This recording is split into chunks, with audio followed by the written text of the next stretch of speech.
You're gonna have to show us how to do this shit. Here we go. Who is Something a little bit different. See if you'll be able to guess it straight away.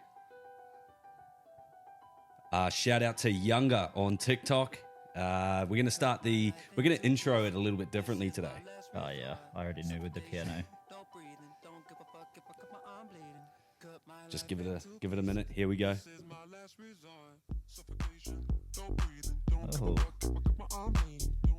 Oh, we need more of this. It's giving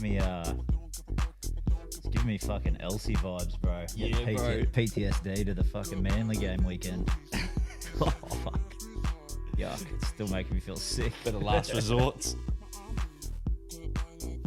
Banger. This is a good tune. I like this. And he does it all from scratch as well. So Younger on TikTok. I've come across him during the week. As you guys know, Fuck, love the hair. how good. Yeah, that's mean. He's also on Spotify. Younger is YONGR if you're into this. Oh, he sings it all himself. Yeah, bro. Oh, and sick. loops it.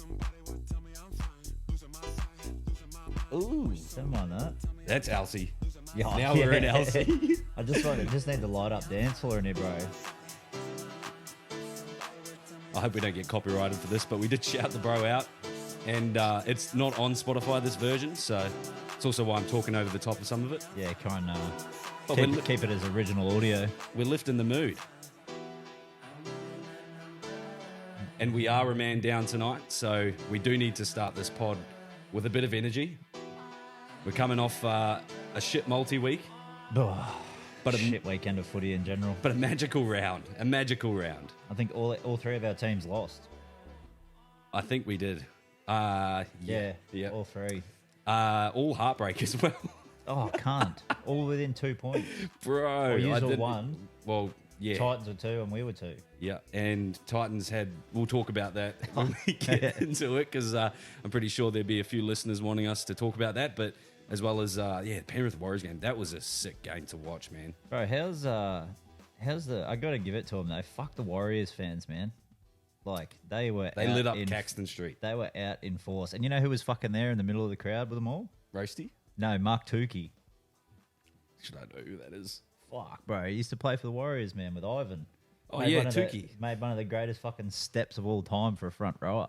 How, what era are we talking? Stacey Jones era? Yeah, probably around that. Oos. Yeah, he lives on the Goldie, bro. He's a mad dog. I've seen him at the last... wait, when did I talk to him last? Caught up with him at the Titans game. Titans Penrith a couple of years ago. Then I caught up with him at the grand final in... when was the grand final in Brisbane, and he was wearing a Panthers jersey against South. And then I seen him at the grand final in Sydney against Parramatta, wearing a Para jersey. And I was like, "The fuck you doing, Tooks?" Sounds like one of my guys. He's like, "Oh, hey, Jace." I was like, "The fuck you wearing that shit?" I said, "You're wearing Panthers last year." And he's like, "Oh, Mrs. goes for Parramatta." I'm like, "Oh, bro, come on, man." Who wears the pants there? Yeah. Shout out to Tukey. Oh, beast. You've been to a couple of Magic rounds. They've only had it for the last, 3-4 years. Actually, have not been to a Magic You round yet. haven't been? No, because I've Oh. been waiting for that. You know, when That's you why you were so excited this year, trying to G me up for it. Yeah, I don't feel like you can just go by yourself. I feel like you need to take a good crew of boys with you. Yeah, I went last year with. The thing is, you go and you see everyone there anyway. Yeah. So it would be a little bit different if you're by yourself. But I went with the missus last year, and it was an absolute ball. We saw all of our friends up there as well. But yeah, I think it's just the atmosphere is you could literally rock up by yourself and. I could. and fight him. I can make mates with any cunt on the piss, bro. It's retarded. It's like my superpower. That's it. Well, that is a superpower of yours. What are some situations that you've gotten into on the piss where, you go, fuck, I'm pretty deep here, or even some yarns with some guys like Tukey? Oh, literally. Oh, okay. I'll give you 2. Recently, like a recent one was with after your Bucks, bro. After you went home On Sunday. Yeah, after you went home and we went to Blakey's. After I did 30 hours straight, listeners. Oh, I'm not doubting the effort at all. You were busted.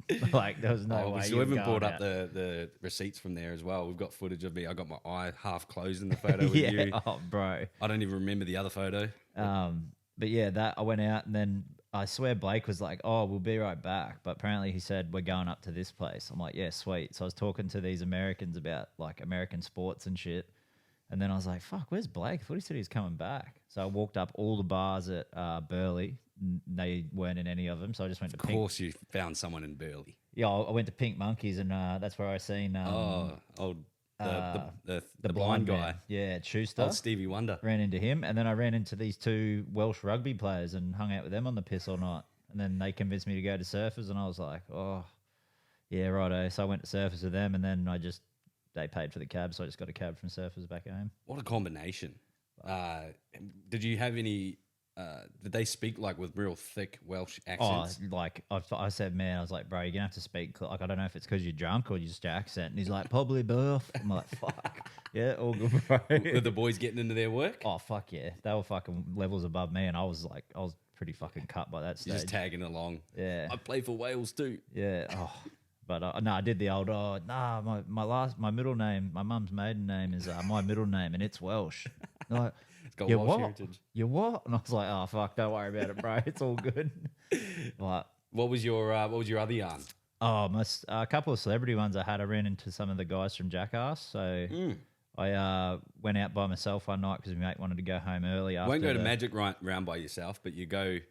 Oh, this was just in Surfers. Because we went out to Gold Coast 600 all weekend because he lived on the track. And he's like, oh, I'm going home, bro. I'm like, fuck, we got tomorrow off. Who cares? He's like, no. I'm like, fuck, righto. So I was like, fuck, I'll go to Sin City. Haven't been here in a while. I walk in and there's like 4 of the Jackass guys there. Who? So it was Wee Man, Preston, Chris Pontius, and Dave England were there. Sick. So I walk up, I see Wee Man there, and they're up in the little VIP area. And I was like, oi, Wee Man, what's up? He's like, hey, brother. And I was like, oh, your name's Jason, eh? And he's like, yeah. He's like, so I'm like, so it's Jason Weedman, eh? And he's like, oh, yeah, pretty much. I'm like, well, I'm Jason Weedman. And he's like, what? He's like, bullshit. So I showed him my ID, and then he brought me up into VIP because we had the same name, basically. No way. Yeah. And That's so cool. Got a heap of photos with him, and then they asked me where's good to get food and shit. Told him about HSPs. And then I was talking to Are they not a thing in America? I don't know. Well, they didn't know what the fuck I was talking They about. would love HSPs. And then, so then they're like, oh, meet us out the front and show us where this joint is. And then I was talking to Dave England, and I was like, bro, you're like a serial shitter. And he's like, dude, I fucking love that tag. I was like, yeah. Well, you shit all the time, bro, so you might as well be. Serial shitter. Yeah, but that was pretty sick. Fuck, that's unreal.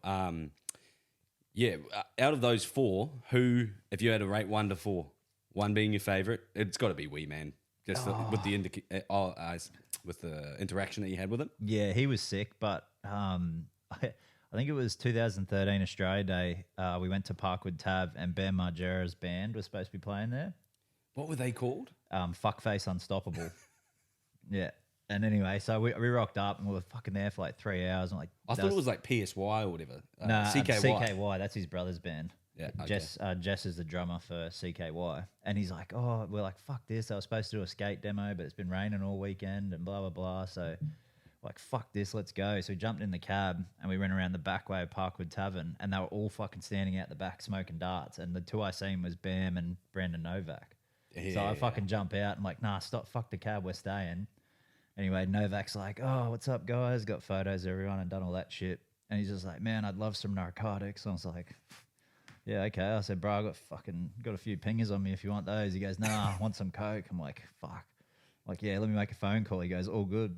Fuck, hour, bro. It took me to go get this shit out of No way. like fucking 3 taxis, bro. Like, it was a fucking nightmare. But you do it because you're that guy. You're that guy for Dave England. No, for Novak. Oh, sorry. Yes, Novak. So yeah. I rock up, and then Novak's like, oh, did you get the shit, bro? I'm like, yeah. And he's like, fuck yeah, let's do it, eh? I'm like, yeah, righto. And he's like, fucking goes to open it right. Nah, I can't. There's fucking people everywhere, bro. He's like, oh, we'll go in this car.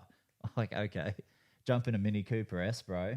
And he's just like, John, here, you fucking hooked it up, bro. You have first one. Does me up a little rail. I'm just like, fuck yeah, get into it. Bro, it does the whole rest of the bag in one go. Oh, no. Bro, I was like, what the fuck? Like, that's fucked, man. Did he just pour it all out? Yeah, did it all in one go.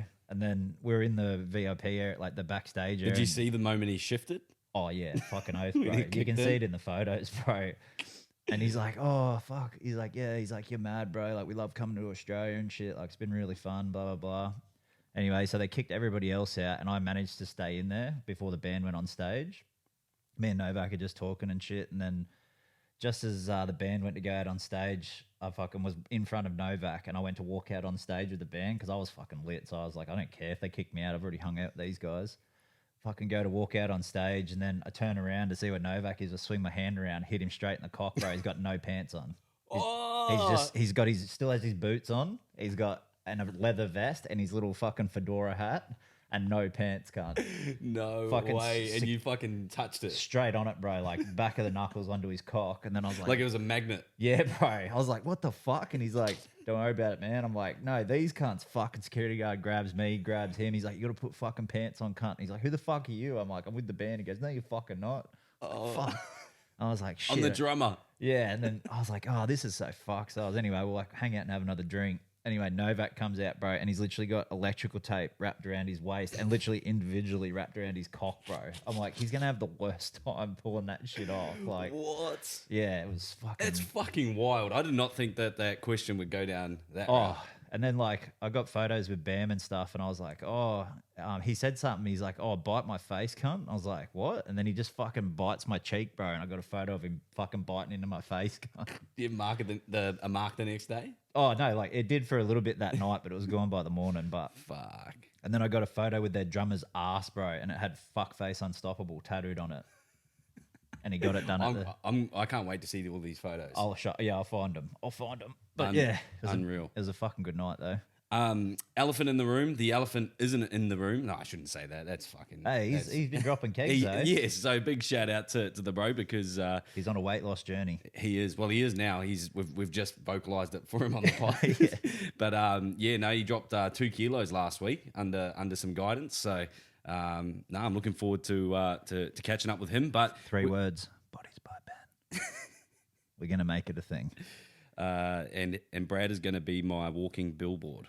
Can you show me his number? Oh yeah, I've only got him on Facebook, but we're going to actually give the big fella a call, get his takes, have a bit of a listen, and I guess hear why he's not here is the main thing.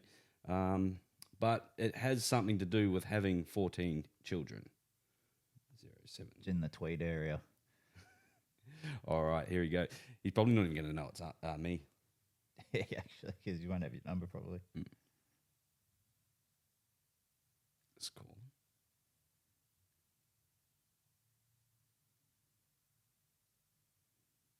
Yo. All right, we can get him on speaker. Yo. What's happening? Oh, hey Brad, how are you, mate? Oh yeah, not too bad, mate. Not too bad. Living the dad life. What are you boys up to? Oh, just sitting there recording, talking shit about you. We actually told the listeners you're on a weight loss journey. Oh yeah, I am actually. Hey, sweet. And then I followed it up quickly with the Bodies by Ben. Little plug.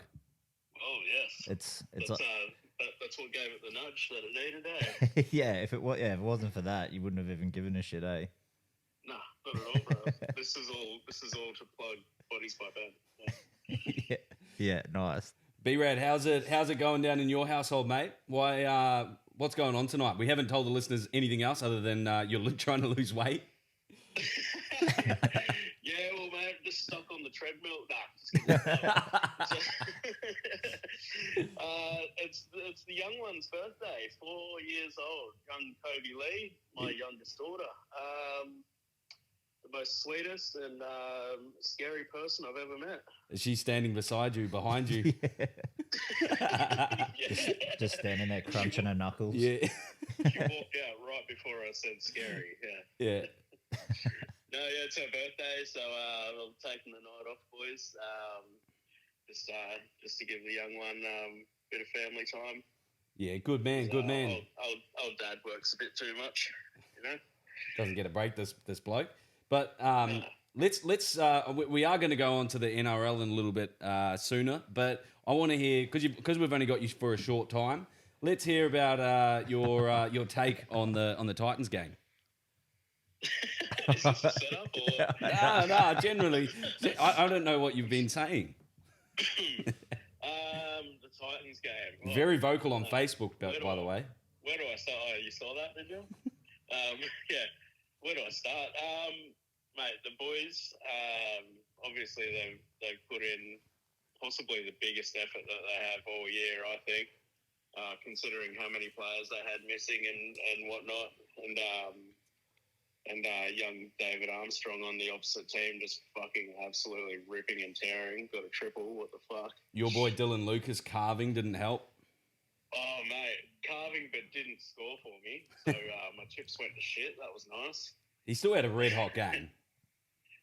Yeah, he did, man. He was getting through that line and offloading and doing his thing. He was doing exactly what I thought he would, just not close enough to the try line, unfortunately.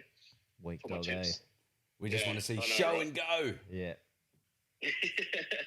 But and then obviously it came down to the dying minutes with that disallowed try.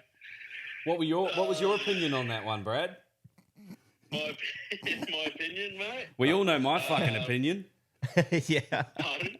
I said we all know my opinion. Yeah, we all know this goose's Yeah. opinion. Yeah. Fucking clown. No, mate, the goose, yeah. Unhinged No, goose. mate, I'm on your side, Benny. It should have been a try. My man. And Graham Annesley, I think he actually came out as a denier. Bro, did you watch it? The judiciary? Try? Well, No, his little press explanation. conference. Yeah. Oh, no, I didn't watch it, bro. Couldn't No, put myself He had his through tail between his legs, bro, stuttering and everything. I feel like he does that Oh, was every he? presser though. Does he? Yeah. He always sounds like a shaky ass dude. Jeez, yeah, not Well, very could you confident. imagine? I mean, it's probably the hardest job in the NRL to come out and defend the referees. That's 100. Yeah, besides maybe just being a referee who's on the bad side of a 50-50 decision. You know Hey, Brad, what I mean? I got an idea. Don't be a referee if you can't referee, or if you don't like getting criticised. That's actually a great idea. Oh, you know what? I've been thinking about that. Go back to And, grassroots, you that's know. probably- Then we'll yeah, have no that- referees. Yeah, and that's why you're not a referee, Benny, because you don't take criticism very well. Ben would coach a game and probably nearly off himself. He'd be like, "What'd they say all this shit about Correct me?" the game. But Did I you hear think, them in the crowd? Yeah. Honestly, I think there's just a shortage of them, bro. I think there's a shortage of good referees. You know what I mean? And they change the rules that often that I'm not surprised that they get it wrong. Yeah. Like there was moments I can't remember which referee it was in which game, but he's like calling a penalty, and then he'll go to give the ball to the opposition, and then he obviously gets a call from the bunker to go, no, this is what you're meant to do, and then he's like, oh yeah, that's right. Towards the back end of the weekend, Restart. games, there was a lot of that going on. I found there was just like no one knew what was going on. Yeah, it was Lots of confusion. It was getting a bit wild out there, but it was Magic Round, so there's good and bad Magic, I've heard. Well, they're famous for crackdowns on Magic Round too. Remember when they cracked down on the head eyes a couple of years ago? Yeah, There was like fucking 15 sin bins or some shit. If only they did that on the man, bunker. That was nuts, eh? I remember that Crack actually. down.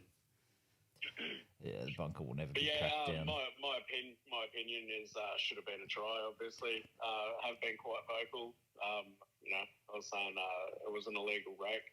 I saw there was a few people who quickly Corrected you, or corrected me on that. Yeah, corrected me on that. No such thing as an illegal rake over the line? In a try during scoring an act of, opportunity. Is it a try scoring motion or but- over the line? Well, I've heard different shit all week now. Yeah. So I've heard that it has to be over the line or it has to be in the action of think, scoring a try. So you could be like Yeah. a fucking meter out diving for it, and you can still try to pull it out. Yeah, what do? Like you challenge you challenge a decision of a strip and say, no, I was in the act of trying to score just then. Well, yeah, you could say 50 that from metres out. yeah.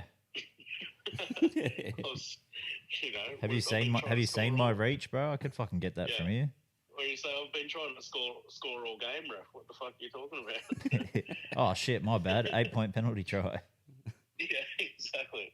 So I think last year it was only in goal, and I think this year it's changed to just in the act. Yeah. So, but if that was the case, right? If that's the case, fair enough. It's in the act of trying to score, then Titans fall, right? I mean, my biggest thing was the fact that the bunker stepped in because they deemed to have conclusive evidence that it was enough for them to step in. It wasn't the fact that it was just the way that it unfolded. It was messy. It was like If the ref calls that immediately and goes upstairs and then the bunker doesn't award it, we can live with that. But when you only show one angle of the try and slow it down so fucking fast to the point where you can't even see the moment between frames, bro, I tell you, the only time when I can't see shit when I slow it down with the technology these days, it's because it is happening too fast for the camera to pick up. They've got ultra 4K slow-mo cameras picking that shit up. And you're telling me that you can't find an angle where it's not, you know what I mean? Like, it's like you should literally, and again, if it's happening slow enough, you'll catch that slow motion every millisecond that's going by. But if it happens so fast that the cameras can't even pick it up, that's how quick it happens. And again, in the momentum of things, and in a game-winning situation like that, and the try is called on the field by the referee, on-field referee, you got to back his decision, not just try and critique and analyze every little bit to try and pull the try away from a team when they've scraped their way to get back into it. See, if he had said on field no try, I would have been happier with that than what it was, because I never said it wasn't a try when we were arguing in the chat about it. My thing was you can't put it down to one fucking play. Like, I always go back to Boyd Cordner talking about the 2019 grand final with the 6 again call, and he literally said on the Bloke in a Bar podcast and did an interview after he retired, he said if they were putting all their hopes on them winning that game off that 1-6 again call, they were never going to win it. And that's what I was trying to get across to Brad when he was telling me I was an imbecile, to grow a brain, all these other derogatory fucking comments that he was making. I'll never say that to you, mate.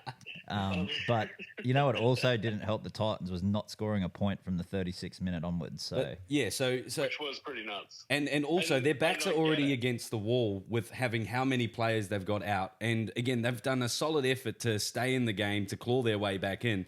And again, I've heard other takes on the situation saying that, you can't blame one situation down to one game. I get what you're saying, but also the momentum is a big thing, and the Titans had it at that stage because they had clawed their way back into it. And as soon as you rip that try out from underneath them, they've got 4 minutes left on the clock, which is 2 sets in total, to get back down the other end of the field and try to score a cleaner try than what you've just already done. Like, it's a big momentum shift. The Knights did do a good job of keeping them back in there, getting them back in their end with those 2 sets that the Knights had. They played good footy to get them back, even though I still think it should have just been a try.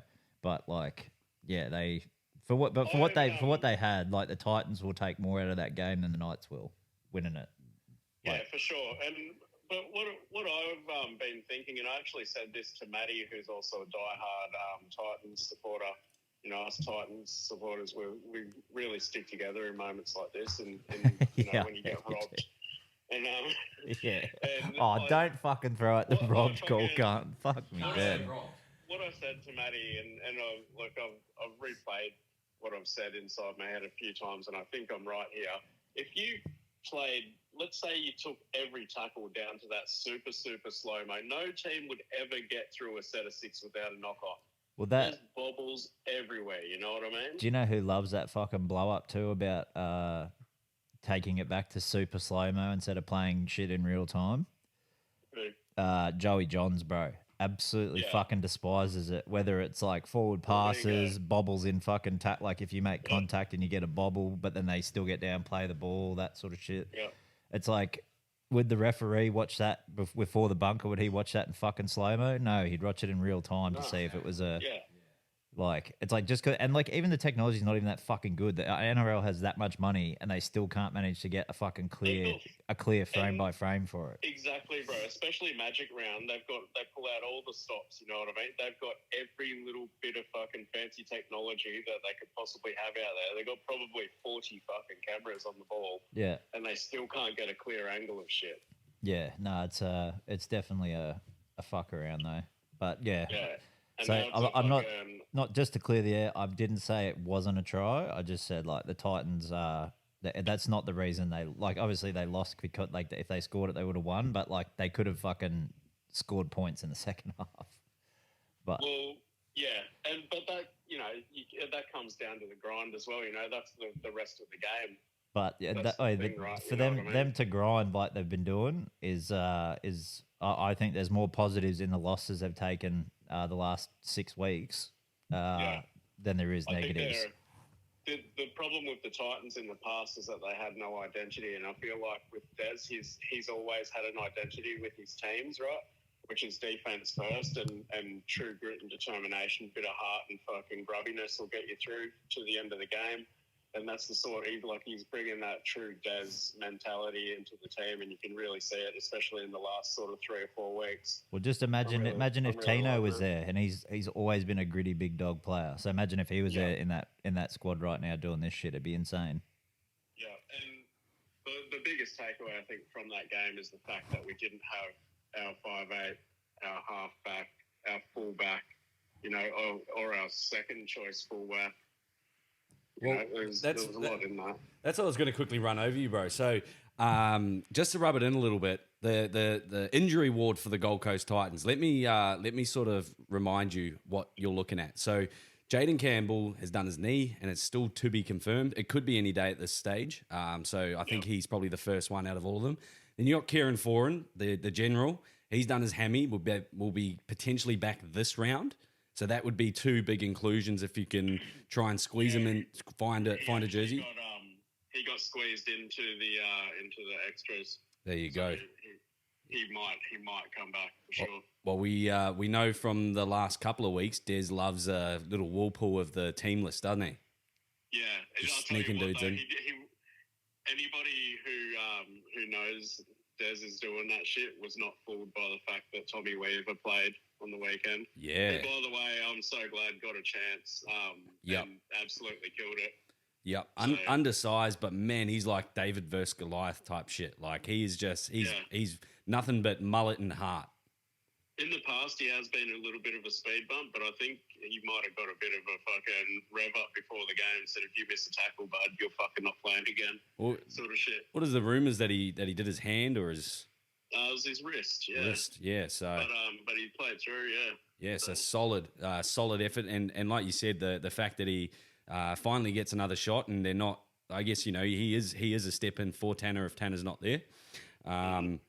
And they're almost interchangeable. If Tanner's not consistent, it's always nice to know that you've got a secondary specialist halfback there waiting for his opportunity as well. Yeah, well, I think Weaver's got a better kicking game. His kicking game's far more superior. Well, than he's just got Boyd's. more, he's got more variety of kicks. He's got a bigger bag of tricks. And then we've got Phil Sammy out with a hamstring, round 15. Tanner Boyd, his wrist, out till round 16. Harley Smith Shields, pectoral, round 17. AJ Brimson, his groin, round 18. Jamin Jolliffe, pectoral, round 25 is a massive one. And obviously Big Tino, not back till next year as he's done his ACL. Yeah. But yeah, that is a bit of an injury ward. You've got 1, 2, 3, 4, 5, 6, 7, 8. 8 players on the injury list. 7 of them are your key players.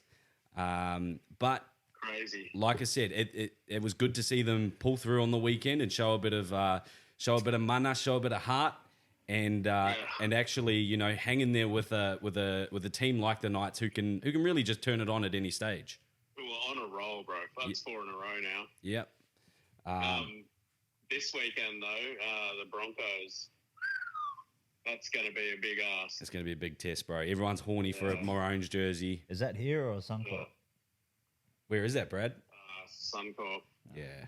So, yeah, I think you're going to be up against a red-hot Broncos side. Look, honest take, no, I don't think you put them in your multi to win this week. Do you think the boys are going to come through finally with the 2 points, or do you think we might lose another one this weekend? Well, I don't think they've got it in them. Well, it depends if White Raymond's reffing, eh? Only because we got so much missing, bro. If we had all our players, I'd just about back them. Even if we had no chance, I'd back them. You know what I mean? Yeah.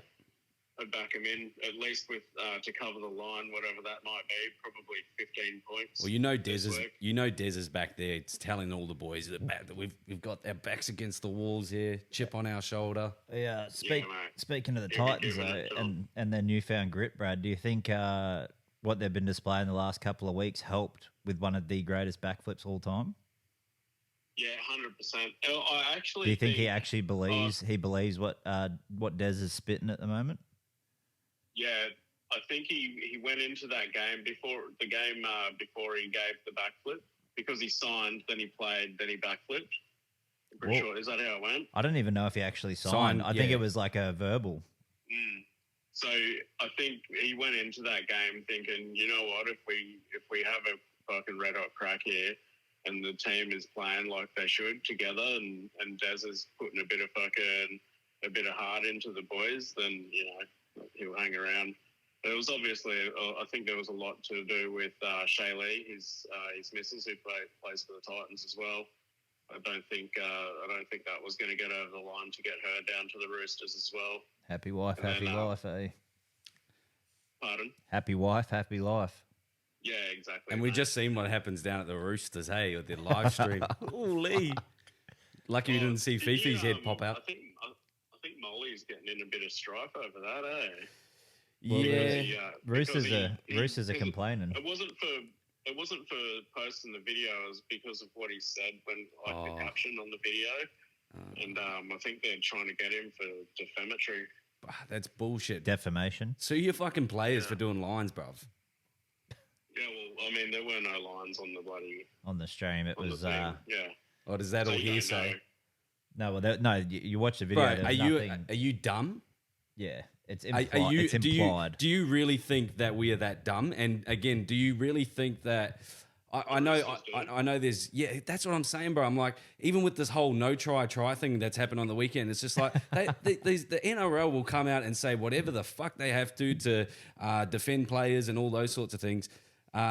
Mate, don't come out and tell me that, don't try and defend the players and try and tell me that I'm silly for assuming I think I know what they're doing. You tell me what they were doing then. Hey, Ben, I think you've just... rugby league, baby. I think Ben's just solved the problem. I'm all for it, but I just want to know, what do they think that they were doing then? I think Ben's just solved the problem by comparing it to the Titans game. Simple. We just bring in a bunker for every line taken by an NRL player. Hang on, I'm not sure if he actually did cocaine or not. Can I just get hang on, we're just going. Let's go to the bunker for this live stream. Let's go to the bunker. We'll put it in ultra 4K slow-mo and see if somebody comes up with a bit of a dusty nose. Well, there is no clear evidence to suggest that there was lines. What is he... No, but this is the bunker deliberation, bro. Yeah. This is fucking White Raymond. And Cheese wasn't sniffling or rubbing his nose. He looked sober. And Cheese got it, and that was before the game too, bro. Well, take the Hello Sport boys. Take Eddie for instance. Does not do drugs, but that picture of him on the weekend, you could take that as damning evidence that he was on something. Or you could take it as damning evidence he's just high on rugby league content. Exactly right, and that's what my point is. That's what rugby league does to us. Yeah. Oh, dude, I'd be like that too if I was at Caxton. I was full of fucking rugby league love. Yeah. All 107 kilos of it. I was spewing this morning. I forgot to weigh myself, so I lost. Tomorrow, I'll do it in the morning, bro. So first week I lost 1.7 kg. Yahoo! It's funny. Did you do befores? Did you do before photos with the newspaper and shit? No, bro. Like the old Jenny Craig ads, they used to have like the newspaper looking sad. They lose weight, then they're smiling. I could push my gut out, bro, and make it look like I've lost a lot of weight. If you want. But I was actually looking at my health app. The last 3 days, bro, I've hit 7,000 steps, at least 7,000 steps. 8,000 today. So I'm getting there, boys. Do you remember how many you were hitting before? You made a little bit of a conscious effort? Yeah, before I made a bit of a conscious effort, bro, I was hitting 4,000. So yeah, and that was on a lucky day. I think the average was about 3-4 or whatnot. But I think that's right. But yeah, massive effort. So almost doubling your amount of steps, and that's especially those first couple of weeks. It's all about getting out, getting after it, and then you can make some other changes as we get down the road. But that's the first the first part. And proud of you, bro. Cheers, brother. Yeah. Bodies by pound.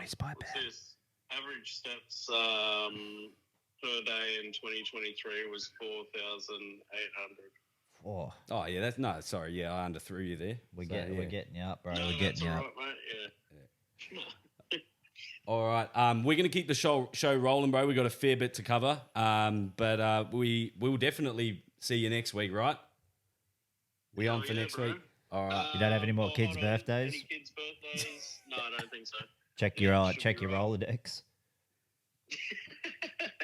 Flick through them all. Yeah, no kids' birthdays next week. I've already been sick.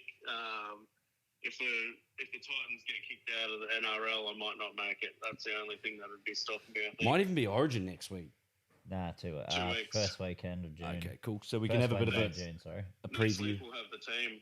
Yeah, sick. All right, that'll give us something to look forward to anyway, bro.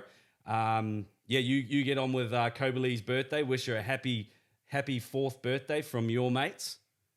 I will. And- Thank you very much. Sweet, brother. And we'll chat to you soon. All right, boys. Enjoy the rest of the potty. Bro, see ya. Later, bolt. And you're hanging out, yeah. All right. Oh, that was nice to hear from Brad.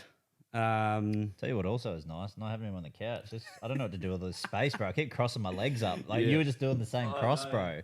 It was. It's very like I'm starting to sink into the couch, but I think because he's usually there, he puffs me up a little bit. Yeah. Not for long though. He's fucking dropping kegs. All right, we've had some feedback from our listeners, and I think it's about time we listen and we stop being so arrogant and up our own asses, thinking that everyone wants to listen about our teams.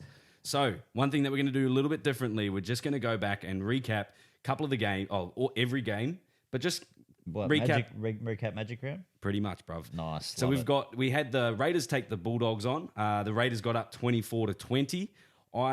That was actually a really good game. Yeah. How aside from the fucking Storm game, every game was fucking close. Within yeah, 8, bro. I think. Well, with the Bulldogs and the Raiders game, we saw an absolute blunder, and we don't like to only just talk about the negative sides, but saw an absolute blunder from Jordan Rapana and Sebastian Chris. Where the fuck did you get that wine from? That's what I said when I was leaving before. I was like, I'm going to go quickly pour a glass of wine. Oh shit, dude! I was like, fuck. Yeah, Magic age. That's it. It's got that in there. It's got that aura about it, eh? Yeah. Just, voila. a big- Abracadabra. It's a big goblet too. I like it. Huge. Did you see the Rapana Sebastian Chris? Nah, I seen the Papali'i fucking hip drop where he fell into his own player and then that player fell into into Kickout's ankles. Yes, And I they thought called- that was hard done by. I still think it's a fucking hip drop. Yeah, And our mate, it's the, very black and white these days, isn't Australian capital terrorist, came to me straight away as it happened. Big and Simo. goes, he was knocked out. I was like, what? I was like, dude, you'd have to hit fucking Papali'i with a fucking hammer to knock that cunt out, bro. Because he did have a head clash. it? You'd have to throw a moisturizer bottle at his head, a Oh. liter of it. Yeah, At dude, least. easy. But I don't know. But they still managed to do it. They had fucking 2 sin bins in that game, I think. Or did they have just the one or 2? No, they had 2. They had Rapana 2, eh? Yep. Yeah, so they had 2 sin bins and they still And managed they to. still scrape through the victory. Yeah. So shout out to the Raiders for scraping through there. And was there anybody who stood out that is potential Origin? Hudson Young, I was going to say match the same winner. thing. He got the match winner, eh? The last try. Yeah, and nobody's fucking talking about him. He's the type of player. You know when we're talking in He's the got chat that. about He's got Origin that players, mongrel in him, Bruh, bro. yeah. He's got that fucking dog in him. and it's not even that controlled. Nah, For he's Origin, gotten- you don't he's- need that. You just need psychos on the field. Like he's gotten better. Like he used to be fucked. Like he used to be like worse. Last year, but he had now some he's things in his he's game. tight. He's tightening it up though, which is good. I think because he's becoming more of a senior player at the Raiders. But I also think as well because they're starting to win a few games, and in the games that they they win, shouldn't be winning them. Yeah, he in the games that they win, he does tend to play well in. Like they shouldn't have been winning them with Jamal Fogarty. But now he's gone, and their fucking young guys are Cato just Weeks. are killing it, bro. Like, We taught him everything he knows. yeah, It was gutted to see him go, but again, probably another undersized half. can't keep them all though, eh? Can't keep them all, except we make room for Aaron Shop. What the fuck was that? But KO Weeks, absolute stud on the weekend. He picked up a good 67 fantasy points or something like that as well. And then they've got that young Ethan Strange who He's so good, bro. so good, man. So I can't wait to see the future for that kid. We'll move on to the Sea Eagles and the Broncos, but not for too much because no one really wants to hear about it anyway. But Who would have thought the savior would have been Jock Madden? He did that. Nah, you know who the savior was in that game? He did the fucking drop goal. He did. I thought he did it so well. You know who got all the momentum back for them in that game? Payne-ass. Payne fucking Haas. Oh, that Bro. fucking going off with like Just I seeing can't him, walk, bro. like, I don't really celebrate for injuries or anything like that, but I looked over at the missus. I go, fuck yeah, my multi's on. I'm back on. All I was thinking is jam and bet. I was pissed because of fucking Origin. And then I see with like 7 minutes to go, he's got an interchange card in his hand and he is just Walking around- fuming, like walking around pacing. normal, bro. And I'm like, oh my God, what the fuck is going on? And he just runs straight on the field, runs for about 30 post contact meters with like 5 Manly players hanging off. And I'm just like, what is going on? And then sure enough, 2 plays later, Jock Madden gets it, I think third tackle and slots it easily. But to be fair as well, we didn't even really deserve to be in that game. I was quite disappointed with the first half effort from the boys. We showed a little bit of mana in the second half, but we got in there through a outrageously stupid forward pass. Shit. I couldn't believe that actually. And I'm a Manly fan. I can't believe that the touchy didn't pick that up, or that the on-field referee for that matter didn't pick it up. But again, I guess I'm probably bitching too much about the refereeing at the moment, so we won't spend too much on that. But I do believe that was a forward pass. We shouldn't have really been in it. And then we were lucky to still be in it with those last few minutes. We were missing Nathan Brown. I feel like we were missing that little bit of impact off the bench. Dude, he has been playing for fucking weeks, man. We didn't play him on the weekend. He did a quad. Yeah, but who's your mate?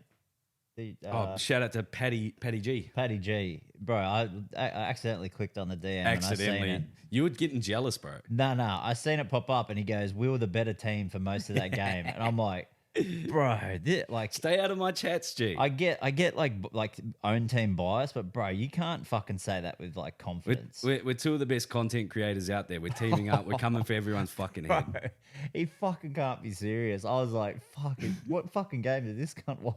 Like, but I don't know. Who do you think it falls on though? When you've got supreme senior leaders like DCE, Jake Travojevic. We did have a few outs, but again, not enough to be excusable. And again, the Broncos didn't have all of their star players as well. I think where we let it go again, we're missing Lachlan Croker. Carl Lawton did a great job, and he's one of my favourite sort of off to the cows too. Oh, is he? Yeah. Oh, good for him. Yeah. Because again, I believe that he's good enough to at least be starting. But yeah, I don't know if I'd take him over Lockie Croker. I don't think I would. He loves a fucking error, that bloke, eh? And then we're also Benny Turbo. I love the Trebojevic family. Is that his first game back?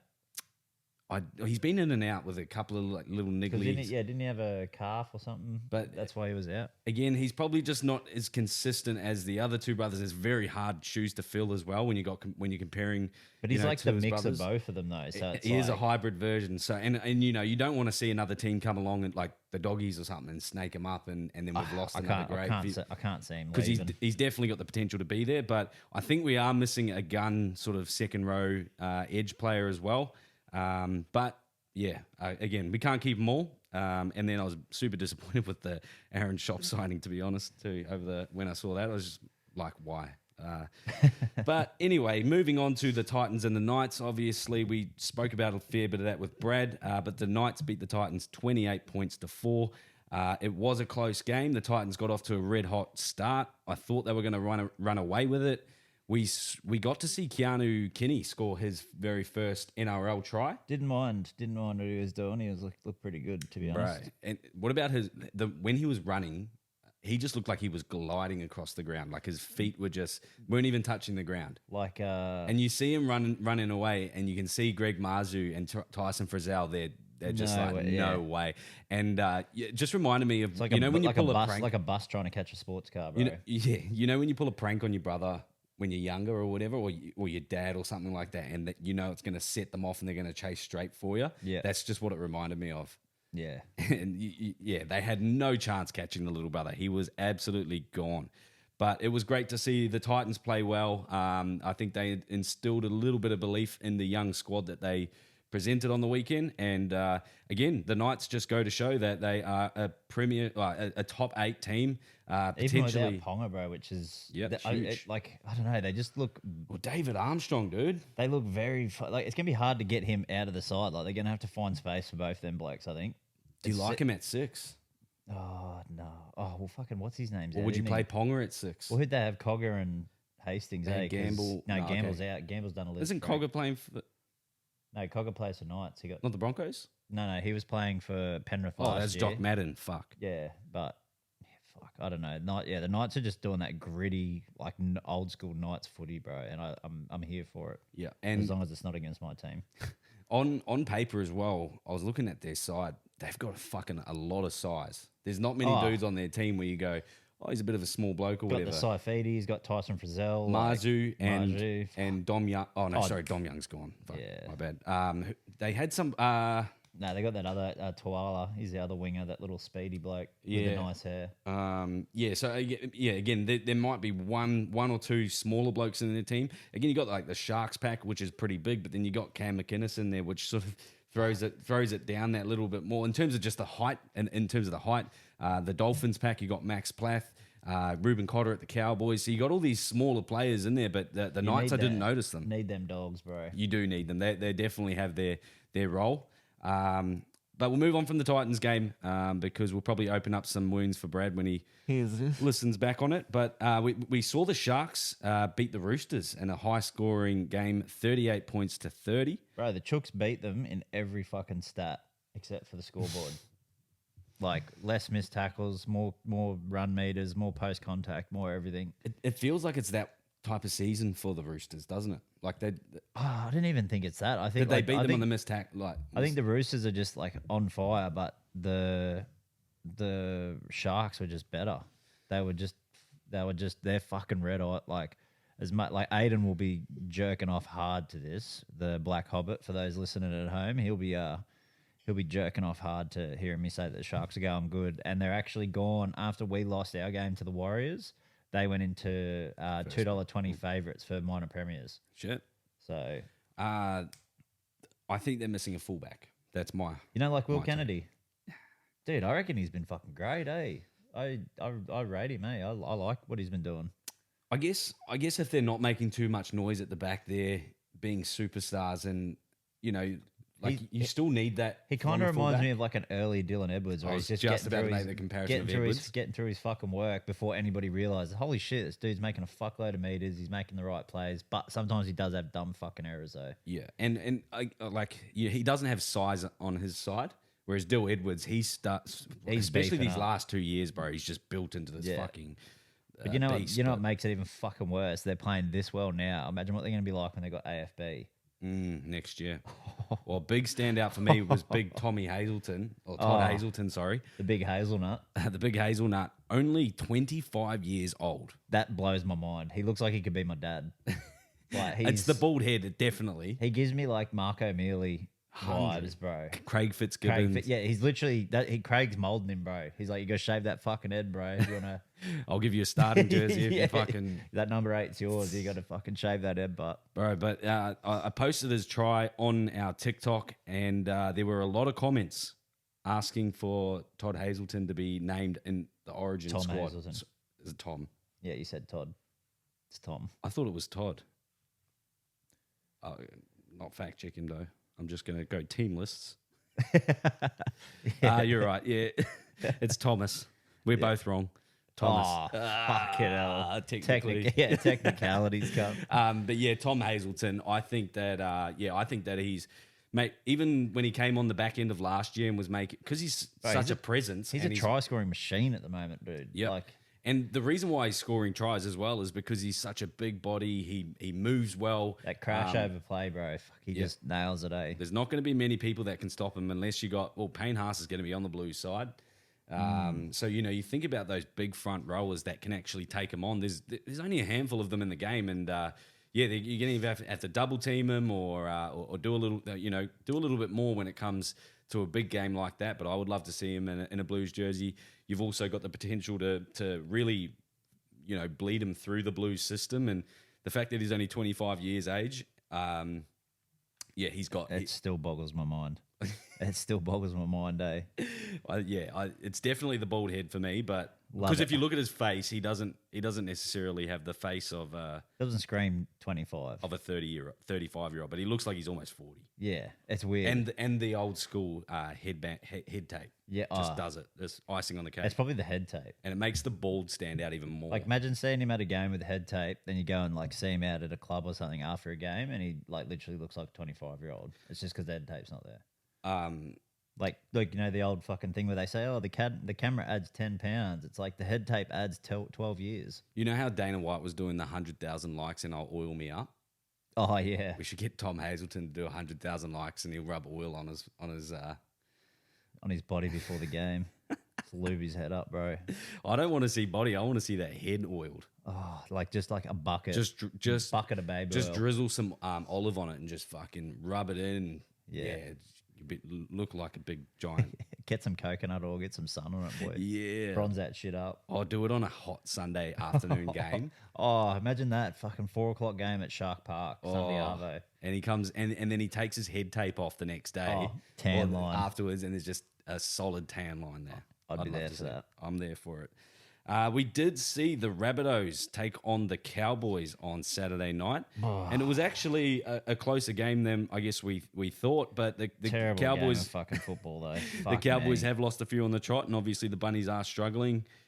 We saw was it the Terrell return last week? Yeah, I think the Cows are dog shit. I think South played better than them and just fucking just didn't seal the deal. But I think the Cowboys are in a fucking worse spot than South. Yeah.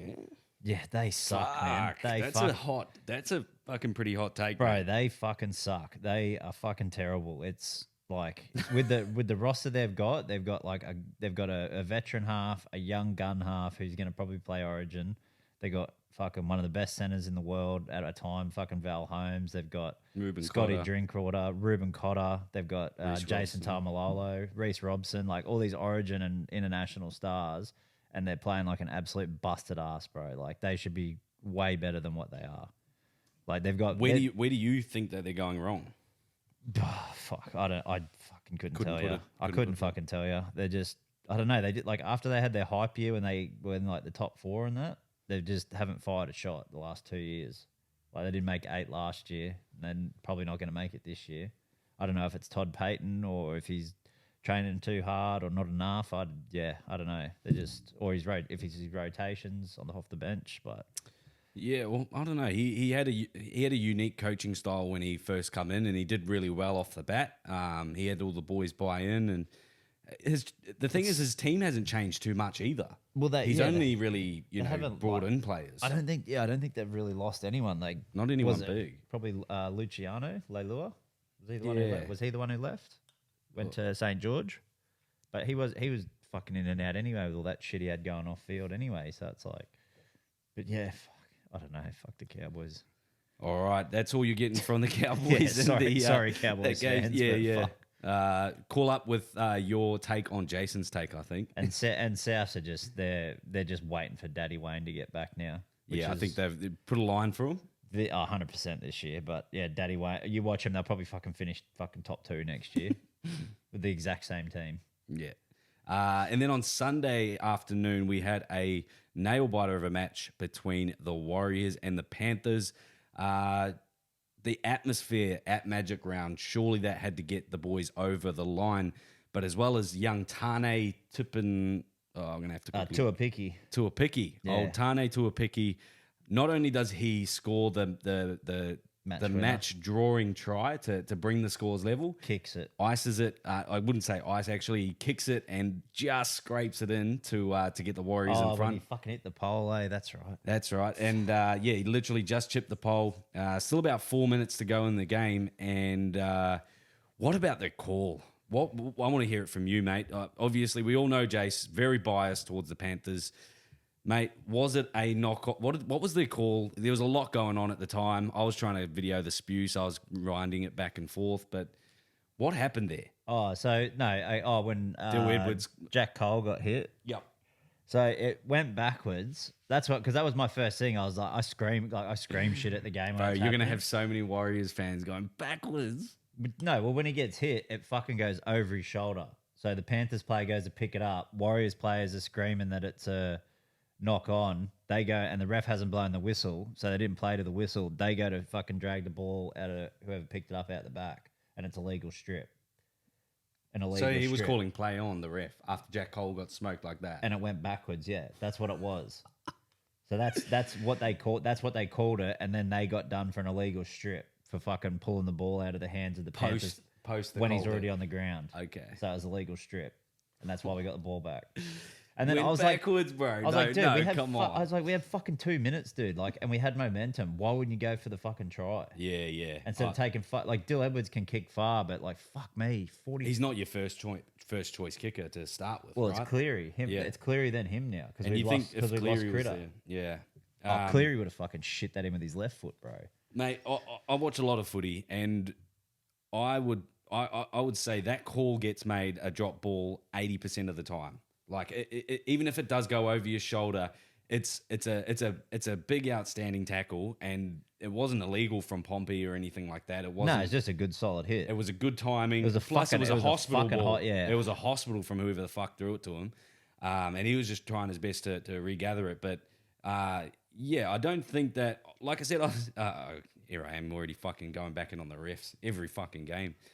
But yeah, I see that call get made almost 80% of the time that's not play on, and that is a loss of ball. But Let's just take it back a few rounds. I don't remember you saying anything about the knock on in the Manly game when you ran the field and scored a try, mate. what So- knock on? Exactly. I didn't see one either in this game.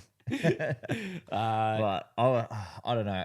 With 2 minutes, I would have fucking taken the crack at getting a try instead of taking the two to tie it up. I like that, mate. A bit of ownership instead of Like, love Dylan Edwards, rate him. I know he's got a big boot on him because they actually were using him for the long dropouts instead of Cleary because he can kick further than Cleary.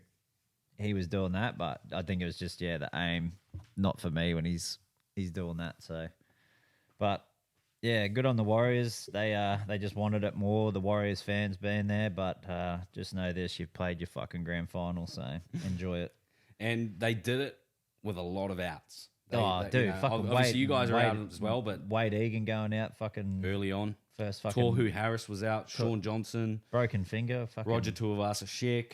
yeah, he was early out too. He he was out He's a out week for a few before. weeks. Yeah. Yeah. So, Um, but no, good on him. I like seeing him get up and shit, but just fucking not over my boys, fucking dogs. But it's a loss we've had coming. We've been playing like a busted ass for the last 5 weeks. So And then we did see 3 games on the Sunday. We'll go back to the next one next because that's going to lead into our next conversation, I guess. Well, Yep. the next 2 will. But we had the Dolphins take on the West Tigers. That was probably one that I did check out on. double sin bins again for the Tigers. Fair. Yeah, fucking Justin Olam fucking doing like a textbook how to do a hip drop. Like, fuck, I think that's the second one I've seen him do in a Tigers jersey, actually. But fuck, I was like, dude, don't even fight it. Just take the early plea at the judiciary, man. A few Like, weeks there. I actually don't know what he got for that. I didn't end up seeing what came of that. But I checked out for the Tigers game. I was a little bit rugby leagued out. And then we also had, so sorry, Tigers and Dolphins fans. We both checked out on that one. But, yeah, I mean, for the Dolphins to come up 24-12 as well, I think, they were relatively under strength as well. They're actually really smoky think- this season. I think they're doing all right because they just got the hammer back. He scored a double. Yep, that's right. No, yeah, of course. That was good to see him back. Yeah, I think they're pretty much full strength except for what's his name? Jared Wallace. No. Shout What's out to his- J. Wall. What is it? Tommy Gilbert, one who done his shoulder. Yep. Yeah, no, it was ACL or shoulder or something. He's out for the season, so I think he's their only main out. Really? Well, But, they're actually they're sliding under the radar. They're coming fourth at the moment. yeah, they've had a pretty easy run, but they're getting gritty fucking wins, and I reckon they're going to upset some big dick teams. We know Wayne loves that. Yeah. Oh, dude. Yeah, his Viagra. He doesn't need Viagra when he has those sort of wins, mate. Missus got to watch out for the old Waynell passage. People ask him, "What's the key to coaching for 40+ years, Wayne?" He tells them that. Yeah. You fucking. If I'm an underdog and I beat a big dog, fuck, mate, I'm erect. Who need? Yeah. All right, that's going to bring us to the Storm and the Eels game. what a blowout that was. Harry Grant, you're a wizard, Harry. Yeah. In Magic round, absolutely showed out. With Munster. Without Munster, actually did you see him shoving the ice up his nuts? Oh up his yeah, shorts? Dude, we got to see his groin though, so he has to. Yeah, I know, but it But, was like, just weird from the cameraman. Did you to see be him? like, Did you see him when he hurt himself no, I didn't rolling see on the it. ground? Nah, Bro, literally, Oh. like, you know the old videos where they fucking have the sniper shoot someone when they blow out a knee or something? Bro, he looked like he got shot. Like, he was like, Because fucking- when I saw the clip of him, he was like laughing about it and stuff. So obviously the pain had settled a little bit, but Dude, I didn't realize he was in so much pain. dude, he like fell off the tackle and was like fucking screaming, rolling around. Like, Sheesh. yeah, he was not in a good way, but apparently he's out for fucking 10 weeks, so. Not good. We will get onto the origin in a little bit, but Brad Arthur. yeah, big BA How's that for a fucking birthday present? Oh, on sorry. his 50th birthday. Hey, Brad, you're turning 50 tomorrow? Yeah? Oh, sorry, mate. You're sacked. Look, I don't like the Eels. I think I said on the last podcast I don't rate him as a coach. After seeing the way that he's handled this whole situation, all admiration to the bloke. Oh, did you see the interview he did? Yeah. Chill as fuck, bro. Bro, he was just like, you know what? If I had my time back, I wouldn't do it any differently. I'm grateful for all the people that I've met and the experiences that I've had. And mate, what an absolute legend of a bloke to go out on the sword. He's probably going out in a bad way. He got 750K payout. That's why he was so happy. That's why he was sitting in the boat with the family. He's like, yeah, we just picked this up, guys. Yeah, if I could do it all again, I'd fucking do it all again. I would definitely do it all over again with another 750K. Like, I feel like it's been 2 days and that interview was yesterday or this morning or whatever it was. And I swear it looked like he'd been to Turkey and got a hair transplant. Like, I seen more hair coming through. That's how relieved he is now. His hair's already growing back. Yeah, no, mate, I think it's very harsh for what he's done in the club in previous seasons, previous years. But not only that as well, they're out their main playmaker, Mitch Moses, and since he's been Gutho. out, and Gutho, man, that's two big players and a big side. And he's a week away from coming back. Moses is. I don't know if it was the coach. Again, there must be more going on behind the scenes in terms of the chemistry between the players and the coach. But they all backed him. Like 3 weeks ago, they said, yeah, we need to do better for our coach because we know the shit's going to hit the fan and it'll be on him. Blah, Yeah, but blah, that's blah. like when Brad's with us and then when Brad leaves and we're like, yeah, Brad's no. Like, do you really think that they were backing him, or do you think that they're all trying to be professional and show, you got to respect the coach that you do go see and train with every single day and when he you've known started, for 10 years. when he started, they were winning fucking spoons, and he got him to a grand final and a shitload of finals. The grand final's a big thing, but they haven't fired a shot since that GF, and they didn't even show up in the grand final, to be honest. Yeah, no, So- I agree.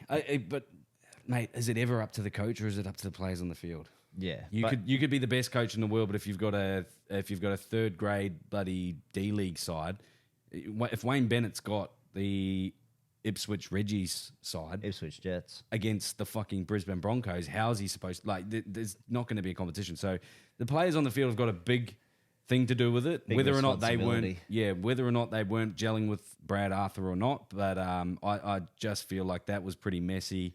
But you know what fucks me up like the most if I was a Para fan is that they were going so fucking diehard at Wayne, expecting Wayne to sign. They sacked him, and then Wayne doesn't sign with them. So do you think they just did that thinking, yeah, we got Wayne? Surely they wouldn't be that dumb. They wouldn't be that dumb to go, Or if you this have is it- going to if- be our call. Hey Wayne, how? But they would they would have been discussing this with Wayne when they still had a fucking head coach that they hadn't sacked. So it's like, But again, if you're going to sack Wayne, sack Brad, and Wayne's coming on, you've still got the rest of the season, bro. But now who have you got? Trent Barrett. You saw what he did with Manly. See what he did when he left Penrith and went to the Dogs. The old later bowl. Fuck. Again, Trent Barrett as a player is completely different to Trent Barrett as a coach. Oh God. You can't be that good looking and be a good coach at the same time. Yeah, it's one or the other, eh? You've got to. look pick and at choose. Wayne. Look at Bellyache, Yeah, he's rough. the greatest coaches of all time. Steve Hansen from the All Blacks. Well, actually, the only probably Who's a good looking coach? Ivan Silver Fox, bro. Oh yeah, He got that yeah. slick back hair, fucking. Do you think that Nathan helps him though? Because Nathan is a star playmaker. He's got that juju about him. I Do you don't know, think, and then you Ivan- look at Ivan, you go, that's just an older version of Nathan, or do you think? Well, Ivan was a good player and a great kicker in his own right. I think Ivan sort of Made his own path as a Yeah. good looking dad, Yeah. good looking coach. You know, like a dilf. he paved the way. Is he a dilf or a kilf? Like a coach I'd like to fuck. You know, like not for us obviously, but just how you rate them. You know, like if you see It's a definitely hot, a kill for you. if you see a hot mum, you go, that's a milf. It's like you don't necessarily want to fuck her, but it's like a term of endearment. You know what I mean? Maybe we should make a kilf scale. Yeah, I want to hear viewers kilf scales. So I want to Yeah. know who is the kilf. You could probably There we go. you Who's the could- kilf? You could probably even throw fucking like randos in there, like fucking Desi and shit, just because he's got a fucking decent head of hair on him. You got Shane Flanagan, who's got coloured hair.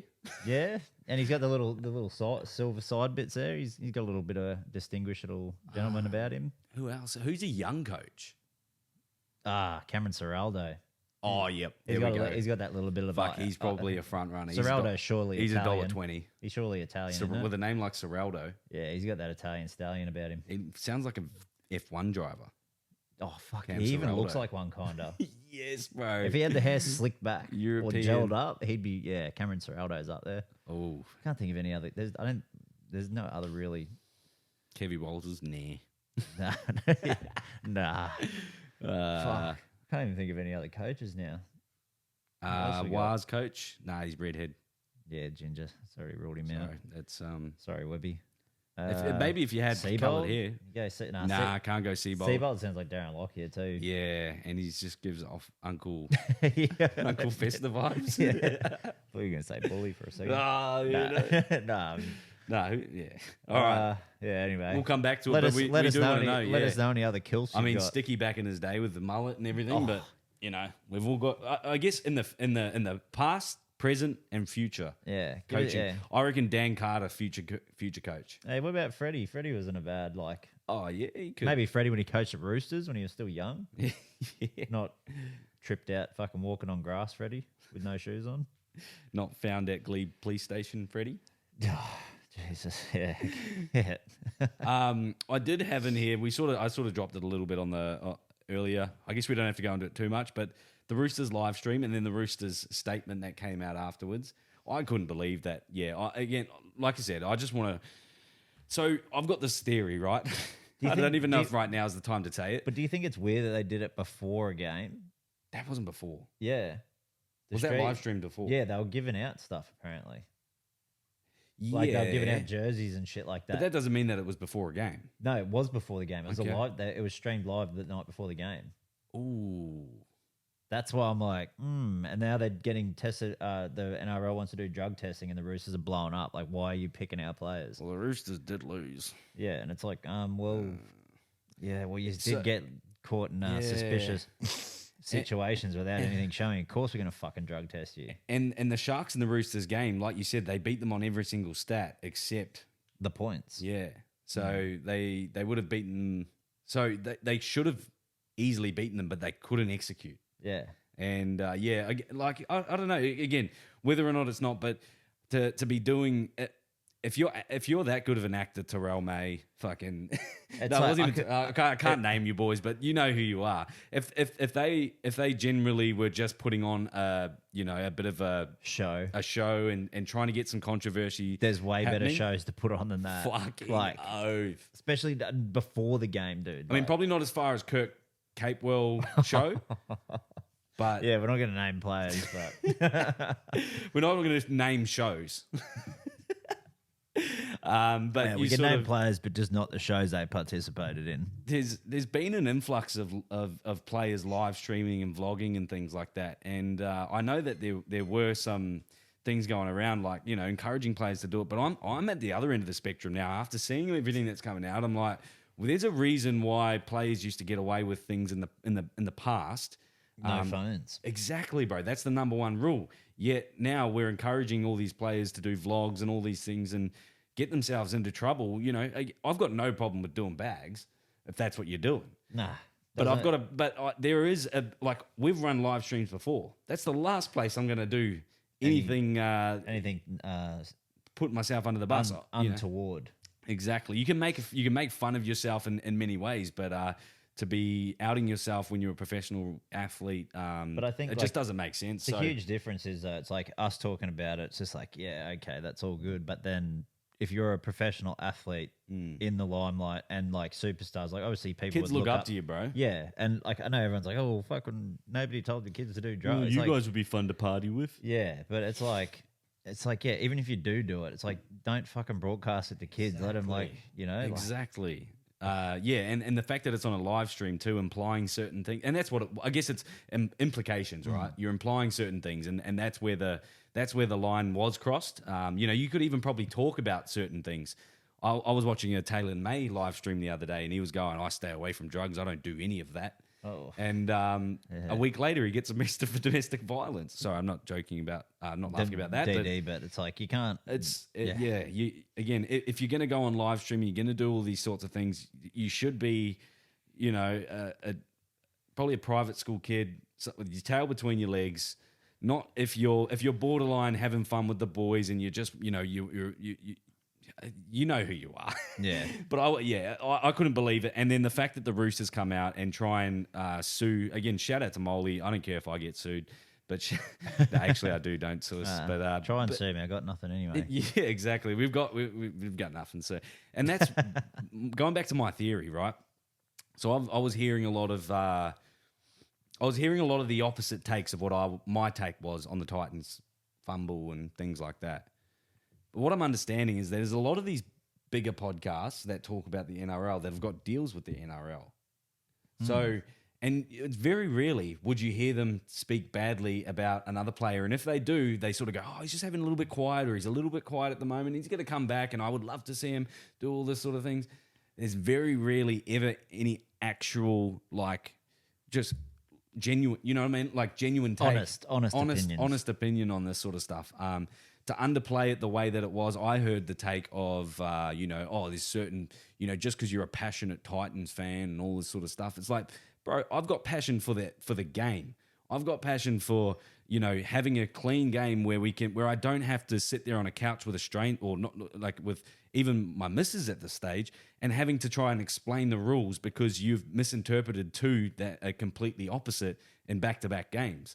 Like, we shouldn't have to sit there and have to explain it, because that just goes to show how inconsistent it is. Like, I wouldn't care if they made shit calls all the time, as long as it was consistent for every team. But when you've got two in the same weekend that you could have ruled exactly the same way, but you give one and take away the other.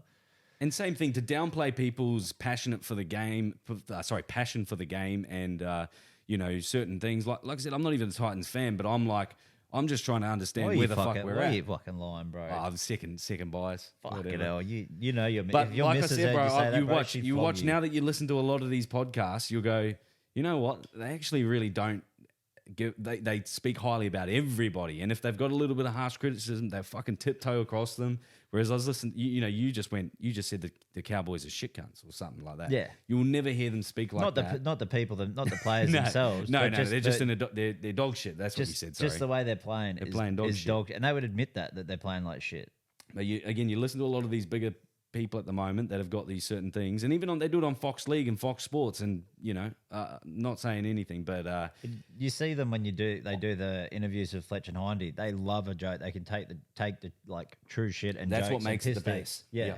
And I guarantee if we like sat down and just said, "Oh fuck, mate, you guys have been pretty shit like last couple of weeks," they'd be like, "Yeah, well, fucking like," and they'd probably laugh and go, "Oh fuck, yeah, we are shit." But and again, there's certain ways to go about it, but and we don't go. We're not out here to fucking hurt anybody or be fucking. We're trying to provide some entertainment. Yeah, exactly. But yeah, we're not on live stream doing bags.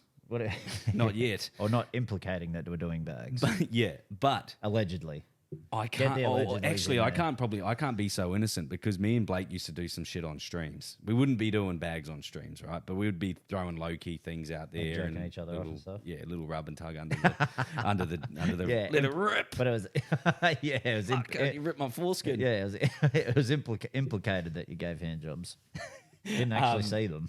But we've both got backgrounds in a bit of live streaming. Mine's, again, full disclaimer to anybody listening, if you don't know, if you haven't realised already, I've got no background in social media. Everything that I'm doing at the moment is just winging it, but it seems to be working. But we've had backgrounds in live streaming. Mate, I wanted to know, do you have any yarns about some shit that you've seen while being either part of a live stream or watching a live stream and going, what the fuck? Oh, dude, watching. I think it was when we did. We don't have to name them. Oh no, it was one of ours when we did Break 2000, bro.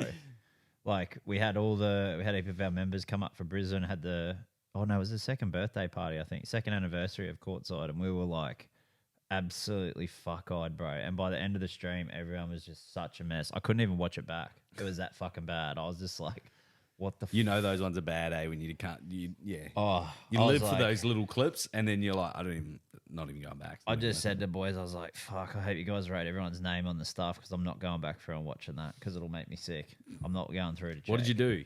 Hey, oh, it's just fucking, everyone's fucking loud. Everyone's like shit, like, oh, fuck. Like, and everyone's that fucking pissed and just talking over each other. Yeah. And it's just verbal fucking diarrhea, like everywhere, bro. No one's got mics on or anything. It's all just shouting into the one mic. One mic, yeah. Dude, it was literally like the fucking walls were just covered in verbal diarrhea. There was nowhere to get away from it. Yeah, no, And nobody sort of realized until after the stream. Everyone sort of looks at each other and we're all like seeing how drunk we are and shit. And we're just like, there's no fucking way that sounded good to anyone. Like, you sort of know when it's done, eh? Oh, You're like, like you know whether it's a good one or not. oh, the boys would be like, people who won shit wouldn't even know if they'd won until shit rocked up, probably. Like, it was that fucking bad. But we had fun, but then we're all just like, dude, that was fucking horrendous. Yeah, Like, it's hard to have fun and do a live stream at the same time, as the Roosters would know. yeah. But yeah, I've been a part of some live streams, and yeah, we'd be doing some funny stuff before and after the live streams. But I think some of them I would get absolutely wild on. I would be way too excited. Again, I'm that type of person. But even like I think back to some of the times where we ripped me Blake J Wall, we opened the National Treasures and got the LaMelo ball and stuff. Some of those moments were literally the highs of my life. Like, just, you know what I mean? Like, you opening certain jerseys and hitting it for certain people. Our first one, Michael Jordan. First box we ever opened. Fucking 10K jersey, bro. Dude won it for $40. And did you get the random ones off? Yeah, off Hip Get Parade. fucked. Yeah. Wow. Yeah, first box we opened was Michael Jordan 10K jersey, bro. That was the case hit. Yeah, we fucking lost it, bro. Like, then we only had the fucking computer mic too, so it was like couldn't even hear us yelling, bro. I was just crackling the shit out of it. Well, some of the things that I've seen on live stream. Did you see Aiden Ross out Andrew Tate? I don't know who that first one is. Aiden Ross. Nah. He's a massive streamer, but in America, and he was doing a lot with Jake Paul and Andrew Tate. And when Andrew Tate got released from Romanian prison, he was doing a lot of stuff with Aiden Ross, and Aiden Ross read out his location on the live stream, and within 12 hours or whatever, Andrew Tate got picked up back in jail by Romanian prisons or whatever. That's why we haven't seen. I believe that's what happened recently, but that probably happened in the last like 2 months. He's got picked back up again, and that's why we haven't seen much of Tatey Boy. Yeah. But again, yeah, that just goes to show, man. Like, live streams can be. Fuck, what was that one? And then there was also overnight Sugar Sean. Did you see what happened with Sugar Sean O'Malley? Nah. He got SWAT rocked up to his house. Oh no, I did see it. I fucking didn't get much chance on my phone today. But So yeah. what I think is he was playing video games, and his video games were quite loud and shooting and stuff. Yeah. And the next door neighbors, it was either that or it was somebody playing a prank on him. And one of his neighbors said that there's inside and there's 2 people dead and there's a shooter or whatnot. So he full got arrested and in the back of the cop car for, he goes, the first round of cops had no idea who I was. The second round of cops started to go, that's Sugar Sean. There's no way that he did that. But absolute wild. It all happened on live stream. Fuck, the only one I can think of that was kind of fucked. Did you know Backyard Breaks over in America? They hit that Trevor Lawrence one of one rookie card. Yeah, and what did they do? They kept it. That's right. And there was a giveaway. Yeah, and they did the giveaway. And they said there's no fucking chance we can give this away. It's a fucking $25,000 card. Yeah, and they kept it and sold it. And that dug them into the ground, didn't they? They're still breaking, bro. Bullshit. Yeah, they fucking still filling breaks and shit. I could not believe Yuck. it. And that card, like, honestly, that card would have been like, fuck yeah, $25,000 when they got it. It'd be worth probably more now because he's still going all right. That's wild. And then the other one that I've seen. Do you know Kai Cenat? Kai Cenat. He's another streamer in America. Little. Is he a black dude? Yeah. Yeah, I know. Is he the one? Cornrow, like Yeah, little dreads? yeah. So he does a lot of FIFA and all that, but he had Blueface and his Mrs. Krishawn Rock, I think her name is. And Krishawn Rock was just going off, bro. And she started like putting holes in his wall and everything, bro. And he's just like, what the fuck is going on?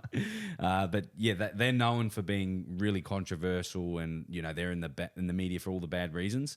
A lot of DV stuff goes on, but yeah, they went on his live stream, and then minutes into his live stream just started wilding out, bro. And he's just sitting there like in shock, like, what the fuck are you doing to my house? Fuck. Absolute wild. But those are some live streams that have come up in the past. So I guess whenever they are coming up, whenever we decide to do ours, make sure you do tune in, because you know it's going to be a banger. Before we move on to some of the boxing and stuff, mate, I just wanted to ask you, because we do have multicultural. We do have Indigenous round. We've got it's multicultural round, bruv. Isn't it Indigenous You round? racist cunt. No, isn't it Indigenous round? That's why they're Indigenous jerseys. Is it multicultural, bro? Because I'm pretty sure we can't just celebrate Indigenous and. Well, you know, Indigenous means like Indigenous to the country. Yeah, actually, I realized that as I was saying that. I'm like, Indigenous. There's also Māori. Yeah, I knew that's where you're going with it. I could see that glint in your eye. What I saw cultural round, so I think they've reworded it.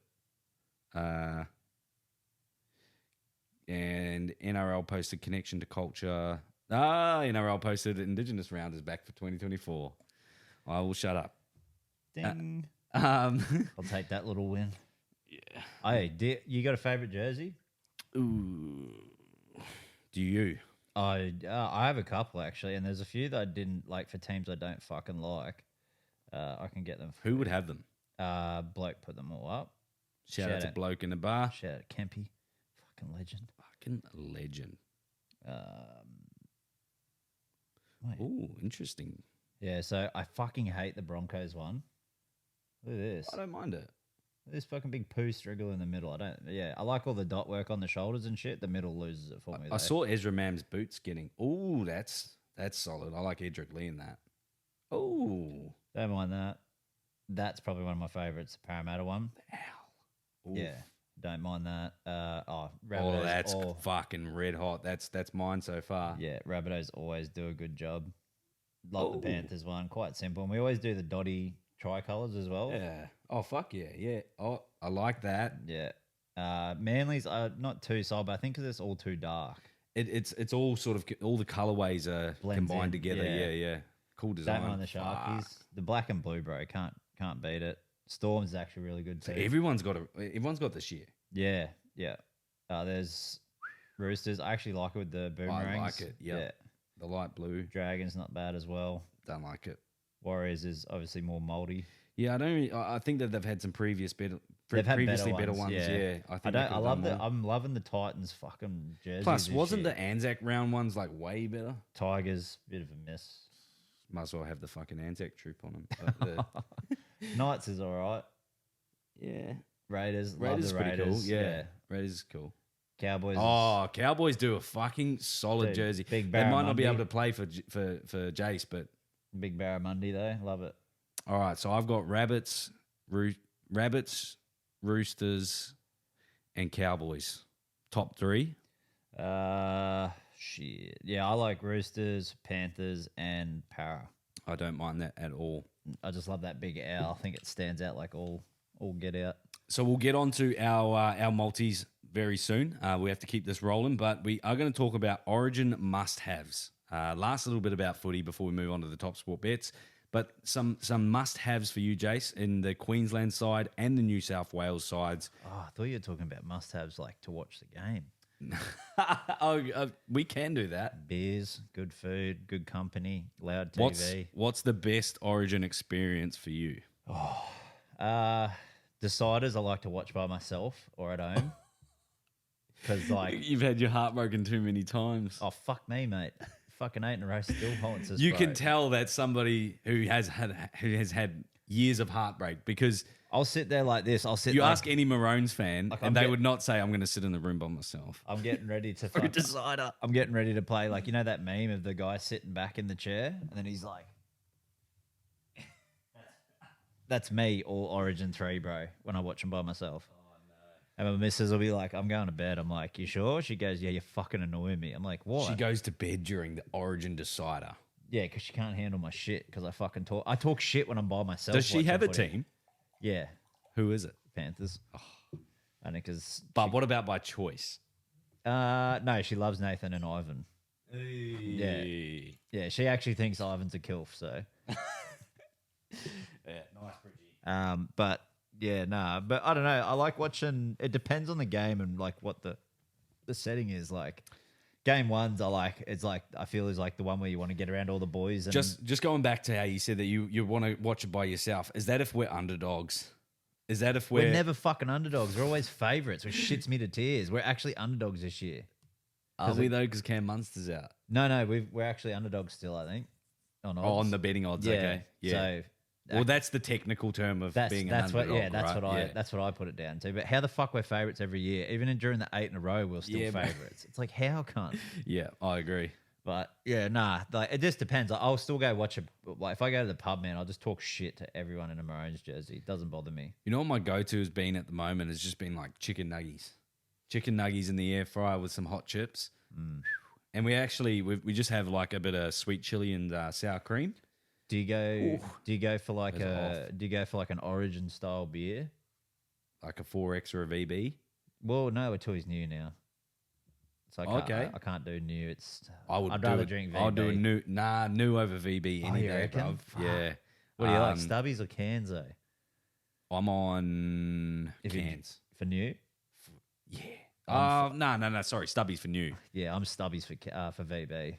And I'm thinking extra dry. That's different, isn't it? Yeah, that's the Tooheys New is the blue one. The blue one, yeah, it's the rough one. Yeah, nah, bruh. Yeah, stick to my Pinot. Yeah, bro. Give me a Pinot Noir and some fucking THC. Surely we fucking sort something out for Origin this year. Go somewhere. I think, especially if it's game 3. I'm thinking we'll any call game. the pod. I'm already going to game 2 at Pimpamar Pavilion. Aiden got a booth up there, so we're going up there for that. And Precinct Brewery, you've got the game on as well for game 1. They've also got Should we roll down there? May as well. I'll be keen. Meet the crew. Get the shirts out. But yeah, we potentially could win a free food and free drinks there as well. Jesus, fuck. It kept coming up and I was trying to keep it down and just went... All right, that's going to cue us to move on. Did you want to mention anybody that must be in the Origin side for either sides Brian, for you? Brian Todd, Dylan Edwards, Stephen Crichton. Wow. Still No Teddy this year? Nah, fuck him. Oh. I've had enough of him. Fuck him. I mean, he played pretty good on the weekend, but yeah, I'm going to... I think Madge's going workhorses, and I want Dylan Edwards because he's leading the Dally M's for a reason. Mitch Moses. Nah. In or out? Nah. Nico and Burton or Nico and Luai. Luai had a great game on the weekend. And Luai played both sides of the ruck really fucking well. How's that full field try from him? Oh, dude, that he fucking who was it? Mitch Barnett fucking turned him inside out, bro. And it was like one of the slowest steps you ever seen. Mitch Barnett's just like it's like turning a truck around, and Luai's like a little Porsche doing laps. B double, bro. Yeah, fuck, it was good. All right, that's going to take us into our top sport multis for the week, lads. Or lad. Shea Baha. I will quickly I'll quickly say Brad's multi. So Brad's one was Gold Coast versus Brisbane. He's got 4 legs and a red hot crack. Have we all gone big balls this week? We have all gone over $100 bets this week, guys. So if you want to be involved, make sure that you head over to Top Sport. You can find their app through Google Play or the App Store and download the app, sign up with the promo code YourMates using a capital Y. That'll let the boys know that we've sent you, also give you access to monthly bonuses and access to these markets that we lay on every week. So the Gold Coast versus Brisbane game, Brad's gone 4 legs at $121 juicy dollars. Ooh. He's gone Dean Mariner for 2+ tries. Like that. I believe he'll be up against the newcomer Francis. If not, he'll be against Lofi Khan Pereira. Pereira. Three different ways, however way you want to is take Mariner it. playing wing or centre? Oh, is he? Mariner's been wing all year. Has he? Yep. You double check that. I'll check But he'll be matching up against some of those guys on the wings if he is, and if he does, I mean, I like his odds there. He's very much similar to that Sinia Taruva, where he gets really low to 2 the o'clock on a ground, Sunday too. and he's so aggressive, and he can finish. So, He's going against Tony Francis. there we go. So he's in against the debutant, and I'm assuming that is why he picked him, and he can find the line, just not the same one as Terrell May and Cheese. Tony Francis. Names, but They live streamed it, fucking idiots. Yeah. Tony Francis scoring a try on his debut, and David Fafita anytime try scorer, and I like that against his old club. Chip on the shoulder. He's gotten close. I think he went over the first game back, but he's gotten close the last couple of weeks, and this is the do or die one though, because he's picked all the try scorers. He's got total points under 47.5. This is why I always pick overs. Tries are split up though, so he's got. Yeah, that's true. So 2 aside, which would make it 18 aside. We're just going to make sure the math works out, and it does 36. But he's pretty much picked every try scorer. Yeah, so he's got a very slim area of. And that is why it's paying $121. Hey, but Dave Fafita, when he plays against the Broncos, though, he kind of gets like that J-Wall energy when he plays against the Titans. Yeah. You know, like he goes off a little bit. Yeah. When he plays against the Broncos. J-Wall definitely goes off a little bit. God, man. Nah, bro's copping it in the media, eh? I reckon it's all rumours. Anyway, what's your bet? Or do you want me to do You go mine? into yours. I'm going to quickly chuck piss. Okay, so I've got 4 legs as well, paying $121. 4 legs. I've got 2. Whoa, 2. Fuck. So while Ben urinates, I'll go through my bet. So I have Sharkies versus Penrith. We are playing on what day is it actually? I've already forgotten. Oh, we're actually Saturday, 5:30. Should be a cracker of a fucking game. So we got Ronaldo Mulatalo anytime, To'o anytime, Jesse Ramian anytime, and my dog of all dogs, Mitch Kenny, anytime try scorer. So that's 4 legs paying $121, the same as Brad's. That's actually ridiculous. And he did go under 45, 47.5. But yeah, that's what I'm liking. And hopefully we can, I feel like, and they dropped Luke Garner. Luke Garner's been killing it, and they dropped him out to put Liam Henry back in. So I didn't have Garner in this week again. But yeah, 4 legs both at 121 is actually crazy. What's yours at? That's solid. I've actually gone very big this week. Well, I thought I did. I was the first one to post them through. No, I need to go piss again. I got the Blakey bladder, bro. All right, ladies and gentlemen, it's time for your 6-legger multi. That is right, 6 fucking legs on this. It's almost a spider. What has 6 legs? So 6 legs at $111. All right. So I've done my research and I've done my maths. Manly to win between 1 and 12. Hear me out. Manly to win 1 to 12. Totals over 43 points. I do think it's going to be a high scoring game. I've also got Manly to score over 3.5 tries. So they need to score 6 4s. 12, 20. This is where I need Jace. But they need to score at least 24 points pretty much, or however which way you want to do it. 4 tries at least. Totals over 8. Hamoli Olakawatu anytime, and Corey Waddell anytime. And I guess the reasoning behind that, guys, is that I feel like the Seagulls, mate, they've just lost these last couple of games. I know they haven't been high-scoring games. However, so I'm just pulling up the quick schedule here. So we're against the Storm, and I've had a look at the Storm team lists. Those 2 second rowers, they're going to be running in the middle of Sean Blaw and Alessi Katoa. Sean Blaw, Alessi Katoa, again, really good defenders in certain stages, But when the interchanges come on, I feel like that's where we're really going to start to do our best work once we get Nathan Brown on the field. So, yeah, again, Manly to win 1-12, totals over 43 points. Manly to score over 3.5 tries. Total tries over 8. So we want to see a high-scoring game. Hamoli Olakawatu anytime and Corey Waddell anytime. I just said my bet out loud and realised, I was like, what am I doing? Did I hear you fucking say 6 legs? 6 legs, almost an octopus or a spider. Or an insect. But Insects those have 6 legs. what has 6 legs? Cockroach. There Cockroach we go. bet. Oh, it's a cockroach bet. Alrighty, there we go. We've got our name for the pod. No, but Fuck, we're doing 8-legger, bro. Surely it's a fucking... we do have a lot to talk about, bro. So we're going to move on from that. But again, guys, sign up using Your Mates promo code Your Mates with a capital Y.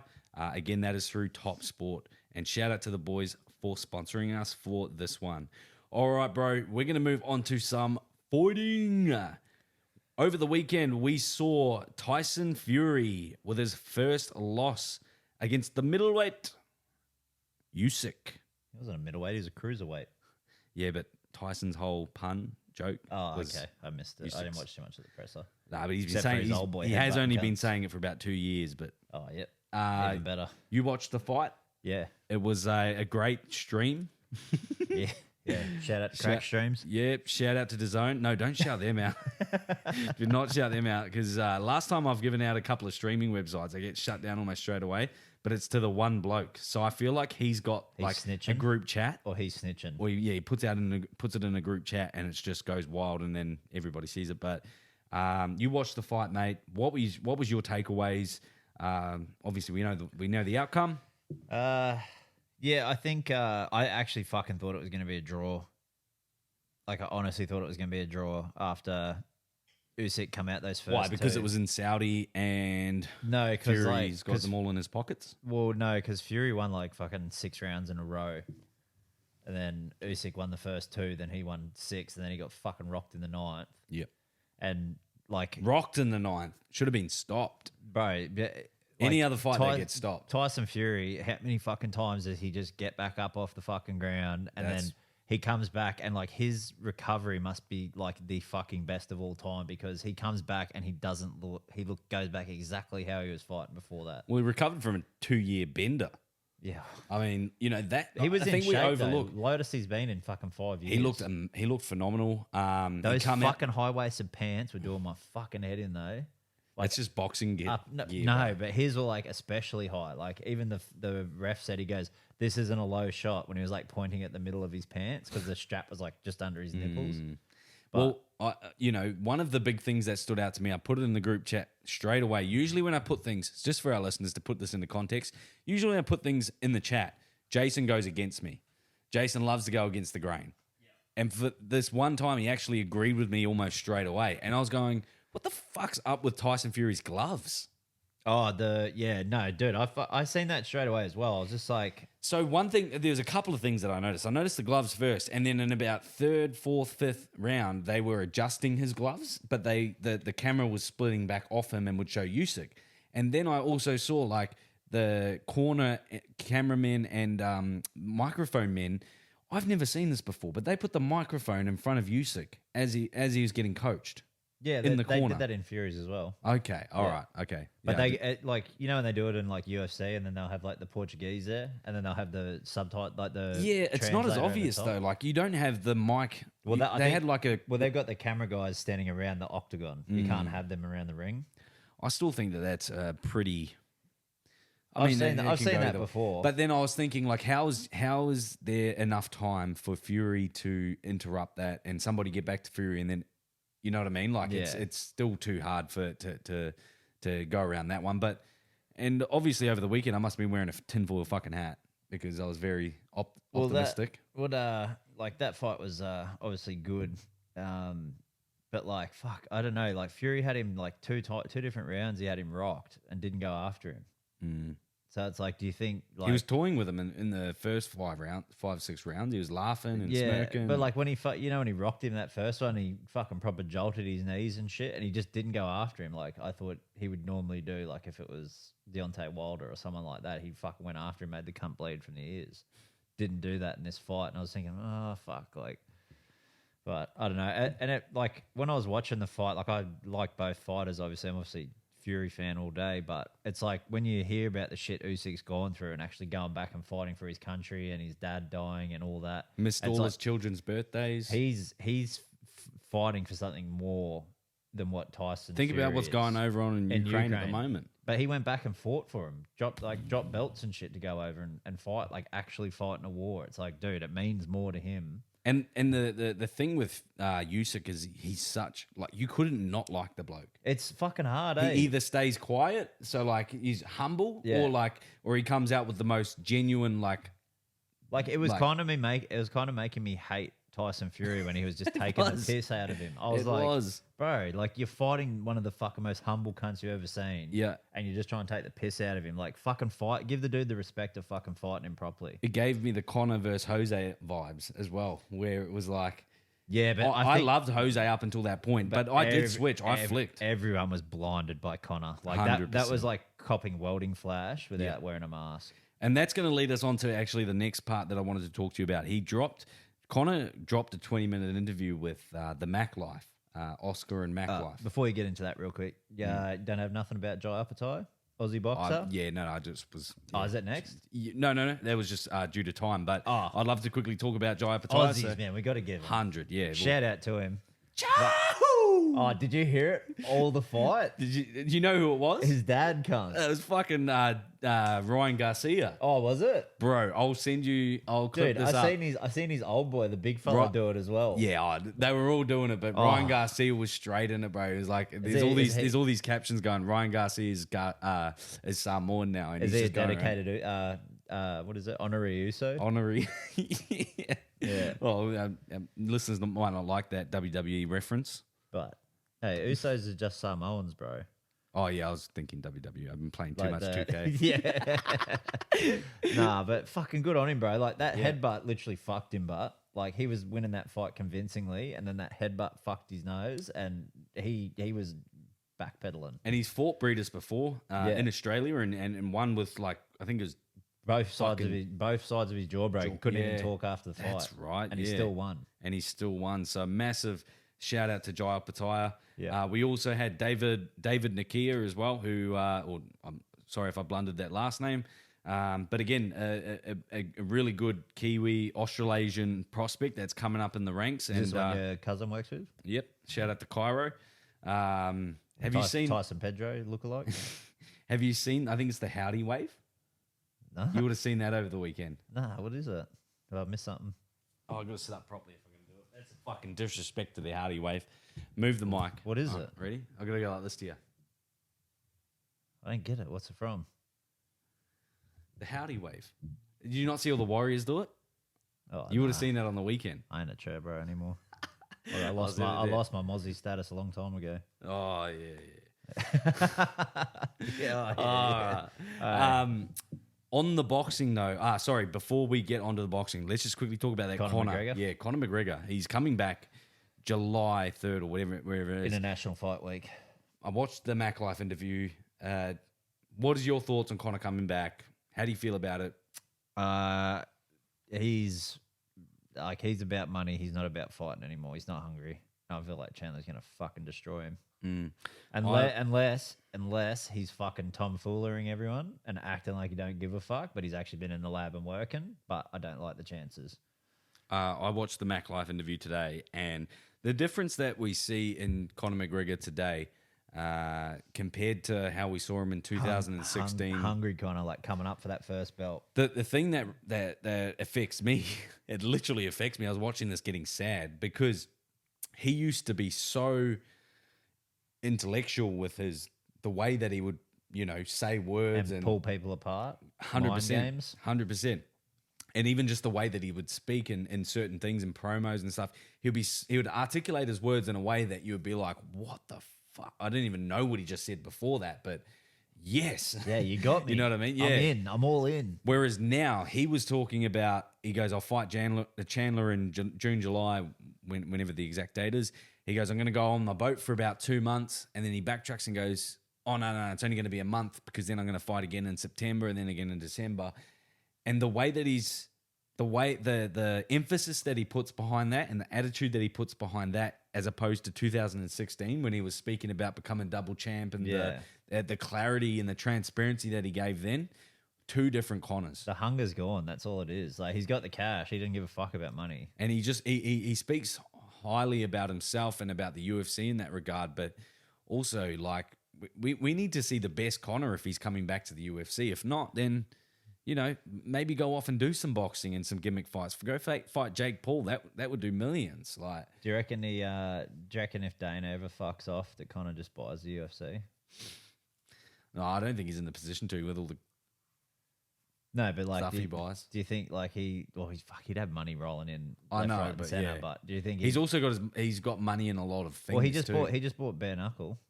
I thought he'd already. He was claiming that he started that on this interview. Well, isn't he now the majority shareholder or whatever? Is that what it is? On this interview, he was claiming that he started it and that was his vision. No, come on. And he can't you just go back to 2000? Can't you just go back to 2015, Connor? That's what I mean, bro. I was watching it going, you weren't part of it. You were only part of it when you faced off with Mike Perry and stuff. And then again, the reason why he faced off with Mike Perry was just all for pure hype. Yeah.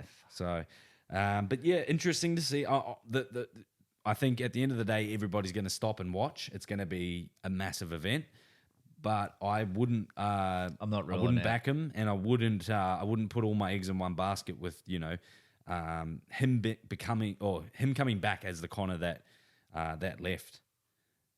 While we're on the fighting chat, bro, I want to ask you: did you see? You're a bit of a gamer. You love your video games every now and then. Yep. Did you see they dropped Undisputed trailer? Oh, for the boxing? Yeah, don't mind it. Don't mind it. I fucking love it. It gives off Fight Night Champion vibes. Oh, you're a Fight Night Champions guy. Oh, well, you're still living in the 2000s. Dude, Fight Night Round 4 was the fucking greatest game of all time. You stole my next question. Yeah, that's literally the greatest boxing Champion, game though? of all Champion? time. Nah, I was... Come on, you start off in the prison. Champion You have the prison fight. Yeah, but you can still pretty much fight do the Isaac same. Frost at the end, who's a big tatted up fucking Nazi. You pretty much did the same thing in Fight Night Round 4. Like, you start from the fighting in pubs and shit. But Champion was better graphics, better, more fighters. I don't know. Maybe it's just one of those things where you've had too many fucking hours invested. You know what that's called? Nostalgic value. Well, they were only a couple of years apart when they fucking came out. The best one, in my opinion, Fight Night Round 2. And it had... Well, out of all the fucking rugby games you played, guarantee you'll say Rugby 08 was the best. Yep. There you go. Yeah. It's my favourite as well. That's an easily settled one. Umanga. It would have been Rugby 06 before that, but because they introduced the offloading feature, and then Rugby 08, they just... But Rugby They 08, finalised the thing that me and all my mates noticed when we were playing was when the All Blacks, I always used to use the Springboks because of Habana. But when the All Blacks had come out and Pretorius. Montgomery. When they come out and do the haka, if it was a night game, the fucking steam would come off their breath. Yeah. And we're just like, look at the graphics. And he's like, Aruto, Kamaru. And like the breath's coming off. Oh, bro, it's giving me fucking chills. You just say Kamaru? Probably. I'm not sure what the fuck. I don't know which haka they were doing, but. Ring pakia. Wai takahia katina nei hoki. And it's like Dan Carter saying it. And it's fuck, that cunt sounds hoary as, bro. It wasn't Dan Carter. It was Richie McCaw. Nah, it'd usually be the captain that would lead the haka on the game. Who was the one that had the dreads in? Rodney Soyalo. Nah. You have Ma'anonu. Nah, I swear it was fucking Tana Umaga then. Oh, sorry, yeah, Tana Umaga, but you'll be thinking Rugby 06. Oh, fuck. That would have been 06, but yeah. That when they used to bring out, and like even as nostalgic as the Super 14. Before it came, Super 12, bro. Super 12. I don't even think I played that. Oh, mate. Well, that's going to cue us for the next segment. Yeah. What are we on to? Mate, for the first time... Look, I'm pretty fussy when I pick and choose my foods. We went out for dinner on Sunday. We went to, shout out to Italian Balboa. in Palm Beach. If you ever want to take the missus or, I don't know, you know, a good mate to a fine dining experience, Italiano, hit up Italian Balboa in Palm Beach. I looked at the menu for the first time and I went, what the fuck is this? Trying to read it in Italian, right? So I just said to the waiter, what's the closest thing you've got to spaghetti bolognese? Oh, dude, you're so white. And she directed me to a thing on the menu. Kids menu? Was it?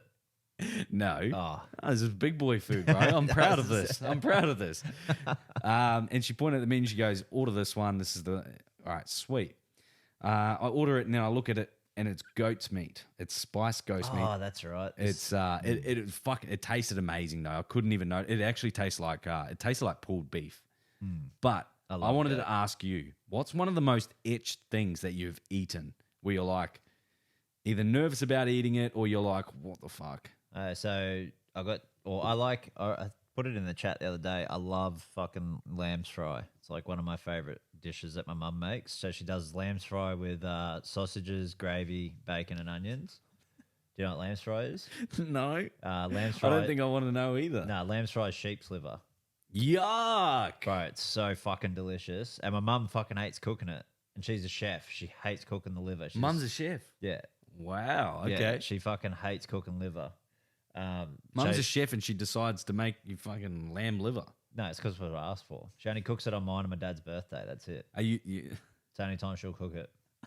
That, and then when I was a kid, went to this farmhouse place where they show you like how to milk a cow, how they make like old butter in the old school days, how they feed animals and all that sort of shit. You stick your finger up his ass? No, you go to the fucking restaurant and they use all the shit from animals on that farm. And anyway, Dad's like, oh, do you want to try these nuggets, Jace? And I'm fucking 6 or 7. I was like, oh, I love nuggets. I'll have some. Fucking scoffed down this whole plate. And he's like, oh, did you enjoy those? I was like, yeah. He goes, what did you think they were? And I was like, oh, chicken nuggets. He goes, no, they're battered sheep's brains. Oh. Bro, ate the whole fucking plate, bro. And they were fucking delicious. Oh, were they crumbed or battered or anything? Battered, yeah. What the fuck? They were fucking so good, though. Not even kidding. They were delicious. Battered sheep's brain. Yeah. Oh. But that's probably two of the most itch things. I thought fucking spiced goat meat was up there. I love goat. I reckon goat's fucking yummy. You know, a good thing about New Zealand too, when I went over there, fucking venison pies, fucking everywhere. Love venison, bro. It's up there with the best meats going around. Whereabouts in New Zealand have you been? Went Auckland, Rotorua. We went everywhere. We went north to south. True. Yeah, so we went. Yeah, Rotorua was my favorite though. That stinky ass joint, bro. Love it. Yeah, the redwood forest is fucking trippy as cunt. I couldn't remember anything other than the fucking smell and the luge. Yeah. The luge was great. But so have you heard about what's happened over in New Caledonia in the last last week? No. So I don't know if you listened, but I was supposed to be going there for my honeymoon. Oh yeah, no, you're saying yeah. So New Caledonia has broken out into a civil war. Yeah. So I thought you were going to say unrest. Just say war. It sounds better. Yeah, no. Sounds more. What the fuck is that? No, it's civil war. So I was like, obviously we're not going to go anymore. But I was thinking, imagine being over there, and sitting in your hotel room and then just hearing, ooh, ah, ooh, ah, ooh, ooh, ooh. And it just gets louder. Ooh, ah, ooh, ah, ooh, ooh, ooh. And then next minute they're at your fucking front door. Imagine rocket. Well, you could just do the old fucking Hamilton Island bros. Put them in an armbar. Hey, you parking my fucking car? Yeah, they just fuck you up, bro. You're like, no, they won't get out of the body triangle. Gee, I've learned a few things. But yeah, so we've actually redirected our flights away from New Caledonia. That would have been amazing to do, but we've actually redirected them back to the homeland, and we are going to Queenstown now. Love Queenstown. Going to get a Ferg burger. Ferg burger. Yeah. Is she good? Have you not had it? Nah. Dude, it's literally like world famous. Ed Sheeran went there and shit. Really? And they've got all the celebrities on the wall there. Do they do gluten free? Yeah. Oh yes. It's supposed to be like the best burgers in the world. They're good, but they're good. Yeah. I'm not gonna say they're the best I've ever had, but they're good. Yeah. But I think it's the hype though. But they're low key best you've ever had. Yeah. They'd be in the top 5, I reckon. Solid. All right, we'll have Probably to go top check 'em 3 out. even actually. They're really good. Well, I've never been skiing or snowboarding. So- I've never even seen the snow. Well, we went there at the end of the snow. So when we went up in Gondolas. the gondolas up to the top of the hill there, or the top of the mountain, obviously, fucking clear blue skies, bro. Time it took us to get up there, we're fucking in a cloud's ass. And then my Jeez. missus never seen the snow before, gets out, snow in her hair, snow in her eyelashes, looking all amazing and stuff. Yes. She's like, oh my God, like, and then these two American assholes are there, bro, and like, huh, someone hasn't seen snow before. It's like, no, we haven't. We live on the fucking Gold Coast. Are you fucking sweet, cunt? Just like, and I was like, excuse me? And they're like, what? And I was like, yeah, shut the fuck up, bro. Yeah, Like, you really have to fucking say that. That's what Oh. I'm gonna be like, bro. I'm gonna be like, I reckon, yeah, I'm gonna get Charlotte to fucking film me and be like, I will literally be like a little kid, be like, oh my God, what's bro, that? you got it. If you go, how long are you going for? A week. Dude, go and do the Milford Sound tour. It's so Yeah. fucking good. Funny thing about that, my mum has not shut up about the fucking Milford Sounds, bro. If I had a fucking Bring dollar for every time she told me to go to the Milford Bring Sounds, sunnies and bring fucking sunscreen because the glare that comes off that fucking, all the snow on that fucking thing when you're in the boat with a glass roof on it, it is like going in a solarium. Like, really, dude, I was fucking, even if it's snowing. I was sunburnt. No, the glare from the sun comes off the snow, so it intensifies the sun, like the UV. Fuck. Dude, I came out fucking raw. Like I look like a lobster, bro, that just been dropped in the water. I'll come back golden, G. Yeah, oh yeah, you will. Fuck. Fucking damn Irish skin. But yeah, no, I'm definitely. Oh, it's a Welsh skin. It's my second Welsh middle kid, yeah. name's Shout out- cousins. Shout out to my Welsh rugby players living in Burleigh somewhere. Burla. But yeah, no, I'm really looking forward to that. And yeah, we've got like a little Airbnb. We got a jacuzzi in the in the mountains and shit. So we get some pretty cool shit. But I'm really looking forward to it. And yeah, Queenstown it is now. Nice. But You got any family there?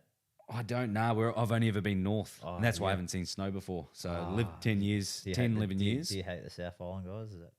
I just hate how they roll their R's. I'm like, why? Why can't? But again, we can have that debate when I'm down there. Before we wrap it up and get onto our Your Mates, Yarns and Takes, we put in our group chat the other day, iconic 1960s, and I want to go back and each week we're going to reveal, I think you're the music master. I want to know what's the earliest you backdate to in terms of the years of music, where you could probably just rattle one off, 80s or 70s? 50s and 60s with the Oh, Beatles and he's Elvis. going 50s and 60s. Okay. Like earliest, so I could probably go that far back. Okay, I want to know we're going to start from the 50s this week, and each week we'll go up in 10s. Oh, Once shit. we reach Now if it's not from the actual... once we reach, again, don't worry about it too much. But then Yeah. once we reach sort of this year, we can go back year by year or artists or whatnot. But it brought up a lot of good moments and a lot of good memories for us. But I want to know from you, what's the greatest song from the 1950s Jailhouse Rock, Elvis Presley. and why? Dude, his voice is great in it. The dancing is even better. Is there a remastered version? Does that make it better, or you think the OG? Oh, the OG with the crackling, the He crackling in the loves his recording. Oh, OGs. dude, it's so fucking good. You're so old. Like I just put in one the other day that when we're talking about old music. Fucking Marvin Gaye pops up, bro. Fucking dude was all that, bro, and he's like 70s and 80s as well. And Was it? Marvin Gaye, let's get it on. No, yeah, he's they like, remade that. let's get it Oh, on. let's get it on. Yeah, Ah, Yeah. baby. that's him. Let's get it on. And Sexual Healing. Oh, You know? yeah. Sexual Healing. Sexual. Healing. Yeah, that's him. Oh, Oh, okay, he's Marvin so Gaye. good. He's so good, bro. But we'll probably get onto him in the next couple of weeks. But we got Elvis at the 1950s. Yep. From 1950s, Elvis, what was the name of the song? Jailhouse Rock. Jailhouse Rock. Can you give us a little, how does it go? How would I fuck was remember it? Uh, Nah, I can't remember. we'll come back to you. Hang on. He's kicking. He'd be kicking himself right now, bro. He's not going to sleep tonight. Like how I forgot the SD card a couple of weeks back. This is how Jason's feeling. Hang on. Let me fucking. I might be breaking a rule here, but. Oh no, there. No, it's the start because they did it on Blues Brothers. I don't know if you've watched that movie. Classic film from the 80s. Men in Black. No, yeah, they wear the black suits, black hats, black glasses, ties. And I shit. only ever saw photos and references towards them. Such a good movie, bro. You got to watch it. But yeah, the song's like "One through a party in the county jail," and it's like dun, dun, dun, dun. And he's like fucking doing all the hip banging to each one. Oh, great Nostalgia. song. Yeah. I'm not going to go movies. Oh, sorry, I'm not going to go songs, but I'm going to go movies, which is probably the earliest that I can recall. I watched it maybe last year. I can't believe I've.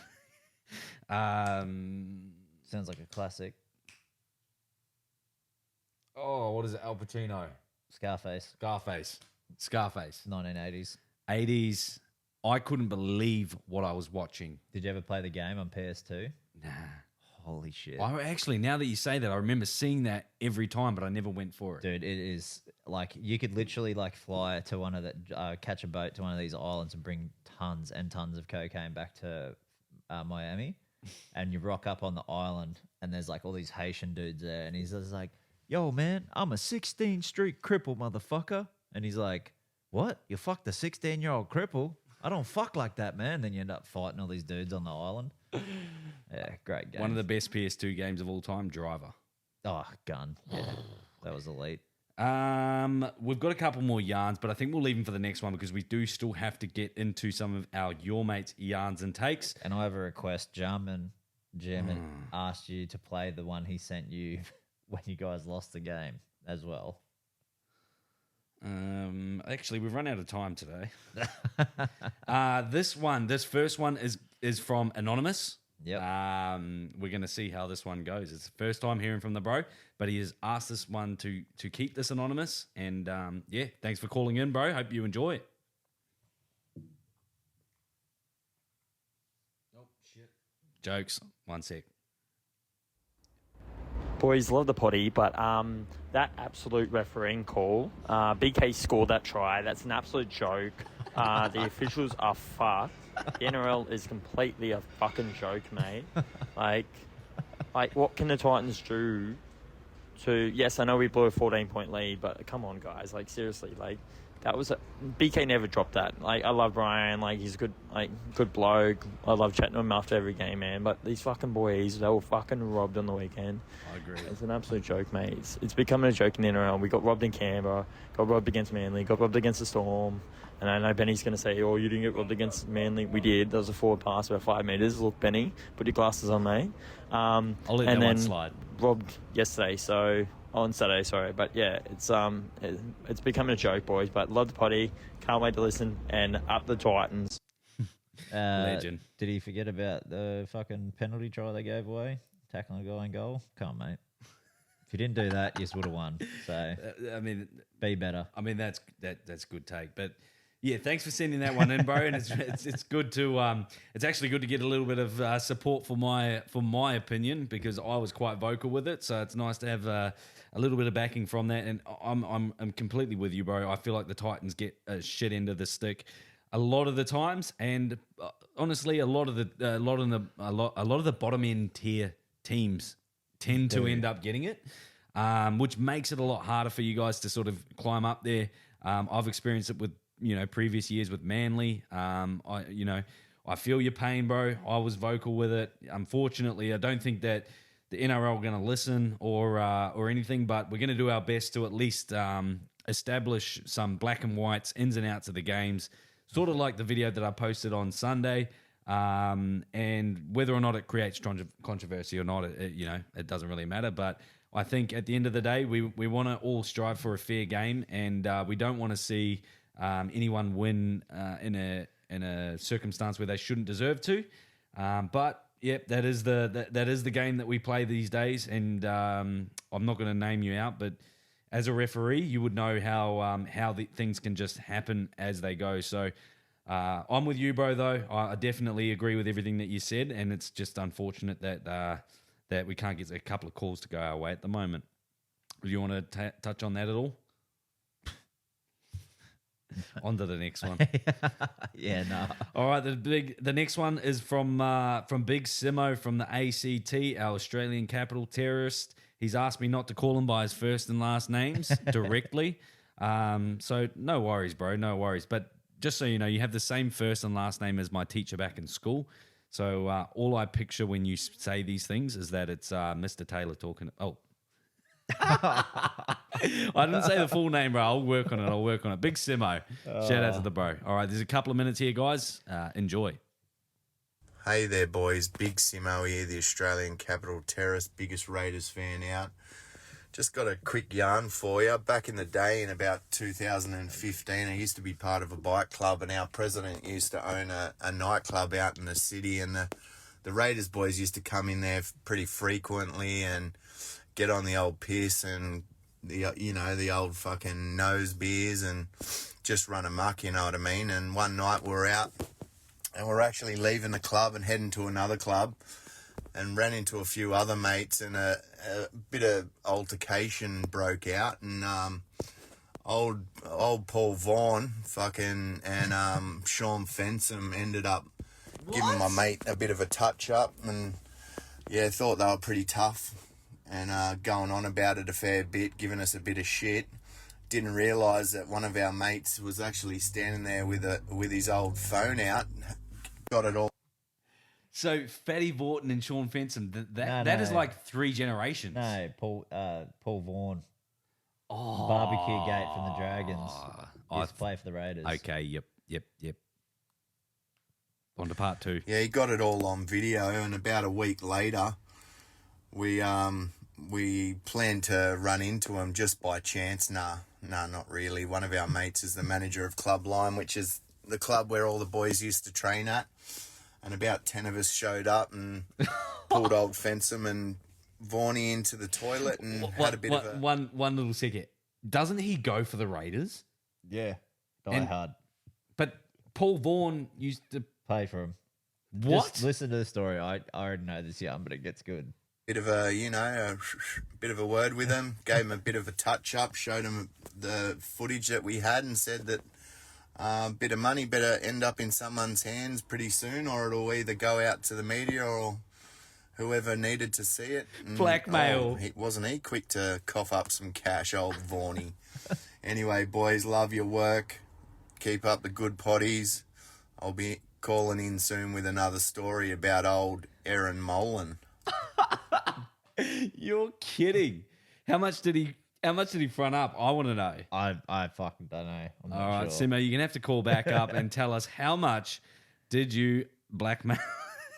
Imagine that though. You get fucking. Sorry, I didn't mean to call you names. You get up, hit up for that, and then get kicked out of the NRL for barbecue gate. End up in the Super League. Sounds like that might not have been the only altercation. There's another quick one from what's Big his Simo. name? Big Simo. Oh, and by the way, boys, wouldn't have done it to any other Raiders fucking players. It's just Paul Vaughan was a fucking flop. Thought he was a big tough cunt, so taught him a fucking lesson. Anyway, I'm out. Oh, love that. Love you, Simo. Love that, bro. You just named him. Big Simo. Oh, is that Just what he without wants? the big. Okay. Just all without right. the big. All right. I'll get better at that too, Big Simo. Just going to quickly check our Facebook ones before we go on to Jammins, because I don't want to listen to those. Why are you putting it off, Ben? I think we're going to run out of SD card space, to be honest. Bro, he said he roasts all 3 of us too, so I don't even know what the fuck he's got in store for me. God. All right. Well, I'm versing him this week in fantasy as well. I really need a piss before we do this one. You can either get them started or keep the show rolling. I'll be back in 30 Wait, you're not seconds. going to listen to the Gem one? No, I will, but unless you want to just preempt. I'll get it. Oh, dude, there's like fucking 7 of them. 6 of them, bro. Jesus. 1, 2, 3, 4. Yeah, there is 6. Dude, he sent some tonight. So, jamming in his ass, friend of the pod, friend in real life, friend of fantasy. 6 voicemails in a row. When have they started from? Saturday night. 1, 2, 3. 1 on Monday, and then 2 today. Fucking hell. Talk about dedication. That thing's run out. That's annoying. But excuse me while I grab a beer. But I don't know why, German, direct message to you, my friend. I don't know why Ben's been putting this off. I feel like these are going to be the the quintessential voicemails of the pod today. Even though Big Simo had a fucking ripper of a yarn just then. But I'd be nervous to play these two if I was Benny. And he's back. I'm not looking forward to this.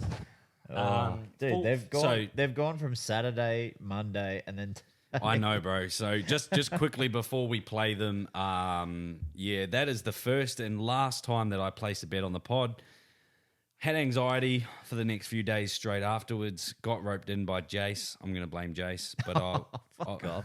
Your ego got the better of you, cuz. Yeah, not me. it did. It did. I tried to join in with the boys and the crew, and with not even my crew, and got completely fucking blundered. But here we go. I'm going to get roasted by Jamin for about fucking 5 minutes here. But have you listened? Lads. Well, not lads. Mainly, well, only Benny. BSB 638010. Account number. I'll text it to you. What's your pay ID, cuz? It's universal. You can use it anywhere overseas. Wi-Fi works anywhere. I'm not sure if you're going overseas anymore, or if the flights are now Told you, out of the question. But oh, baby, what a night! What a night! Broncos. Very timid, I must just say. I feel like he was gloating. He was gloating in the chat. I feel like you're going to build up. They are. But I mean, he said before I this got one's here, Saturday at 5:30. he said before I got here, he goes, he's doing the pod tonight. He goes, yeah, I'm tipsy and I feel like roasting some cunts. He sent 2 more tonight. Benny. Mate, it's almost been 24 hours since the greatest win I've ever had. I'm getting emotional while I take a quick pre-Sharks Roosters dump. It does sound like he's on Baby, KO in the I hope background. your wedding's shit. I hope your honeymoon's shitter. I don't mean that as much as it sounds like I do. I kind of do. Done a good job of it, bro. But, mate, I hope the whole time you just think about that hunch, that sweet, sweet greenback, baby. It's going to come straight into this account. Yeah. Love you. Love your work. Hate your team. 2-0 next week. 45 seconds of just him just being happy. Dude, and then taking a shit with KO blasting that loud in the background. Oh, we've got 3 more to sit through. At least this one's only 5 seconds. P.S. Fuck you, Jason. Oh, yeah, there you go. There was your roast. Monday. Boys, I'm back. I told you it was going to get ruthless. What's that? That's 2-1. 2-1 my way. Still waiting on Trad. Still waiting on fucking Benny. His excuse will be he's on a honeymoon. Let's be real, cunt. You can't afford that after this week, so you're obviously home and divorced. So, mate, yeah, when you're ready, I'm waiting, and I don't expect any of you pussies to step up this week for a crack, but, here whenever. Oh, 3 voice messages all about just how happy he is getting. I'm versing him in fantasy. Should I Don't do what I did. throw him a lifeline? Who's your team? No, I'm versing him in fantasy. Yeah, who's your team? No, we'll have a look after. We can't afford to lose another 100. I haven't lost any hundreds yet. He paid me, remember? Well, it's on. Yeah, true. You and Brad. Yeah, but he made an outrageously stupid bet, and so did I. Nah. Oh, yeah. Yours was rough. All right, we got 2 more from the big fella. Benny, hope your honeymoon's going good. I hope your wedding goes shit. No, I don't mean that much. Mate, honestly, let's be real. I've seen better jam that gambles on the hundy up Knights your ass, team, cunt. and he's a fucking dud. Mate, I'm not going 2-0 on Origin, as the messages say. I'm sure the boys will read it out, but I'm not going 2-0 on the Origin. I just want to take you on every week. In fact, let's fucking up the stakes. I'll take you all on. Let's go 3-1. I risk 300. You useless gimps. You risk I like this. 100 each, 300 together. I like this. I'm here. Call me Tom Waterhouse. Oh, fuck off, gun. I'm on, baby. Bro, I like where this is heading. His nickname in the chat was fucking Cuck Tom Waterhouse for a while, cunt. Well, because when he outrageously bets, we're in the clear. But if I do it first, we're not. So I like where this is heading. We got one more from the big fella. Shit! Before I forget, the Juggernaut bet. I was rushed last week, so forgive me for that. Still up from you plebs. Honestly, boys, Vegas is beckoning. So this week, I'm gonna go a little bit safer. Let's go with in the first leg, Zach Lomax. Second leg, Joey Manu. Third leg, I'm going to throw Chance Nickel Clockstad in there because that big baby's about to cross the line for some juicy odds. And you know what? Hammer's going to take that last spot, so let's get Hammer in there for a try as well. Not sure of the odds. Get on it, load up, and pay up. I don't mind that bet though. I don't mind it at all. We might be able to try and Get the Jam and Juggernaut on. Yeah, up on Top Sport. But if you haven't already, guys, download the app. Make sure that you select all those multis that he's put through there, and for the some of the best odds in the game. And same thing is you can also check out our Your Mates Multi Markets special under the Rugby League section of the app. It's easy enough to find, but also if you follow across all of our social media, you'll also find a lot of the links through there. We've gone well and truly over 2 hours today, bro. Fuck, that's mint. Without the big fella. 2 for 2. 2 blokes, 2 hours. We were going to do a pour out for the dead homies, but as we heard a little bit earlier, we will have them back next week. Yep. No birthdays next week. No birthdays, so we hear. And we'll maybe, I reckon we should organise some Origin plans. See if anyone that's local wants to come. If you guys want to do some Origin plans, make sure that you hit us up in our DM. Sorry, if you want to give us a place to come watch it, we don't give a fuck. We'll come drink beers. It is. We'll come there. So that is for Origin 1, 2, and 3. On the way for Origin 2, there's going to be a couple of weeks where I'm absent. So if the show goes off the rails, you guys will appreciate me even more. Or you'll call him a goose. Or what was the other one? Yeah. I guess that's probably my last little bit that I want to finish on. Anybody that wants to comment on videos of myself calling me an unhinged goose. That's the one, unhinged goose. Unhinged goose, a clown, a whinger, a whiner. Come at me, bro. Come the fuck at me because Ben will armbar you till you go to bed. I'll armbar the fuck out of you. I'll put you in a triangle and then in a Kimura and finish you off with a fucking ankle pick. But yeah, at the end of the day, love it or hate it, like, subscribe, follow along. We do appreciate all the comments that we get. I think he appreciates more of the hate towards me more than others, but I appreciate the hate in general. I think it's hilarious. On that, I think there was a lot of big ups for me when there was actually a lot of people supporting the things that I had to say as well. So a massive shout out to everybody that did, because it does help me sleep at night and it doesn't make me feel so crazy. But if you do see some things popping off on our social media, make sure you jump into those chats. Make sure you jump into those comments. Interact with them. Talk some shit. Stick up for us because there's only a couple of us and there's probably 1,000 of them.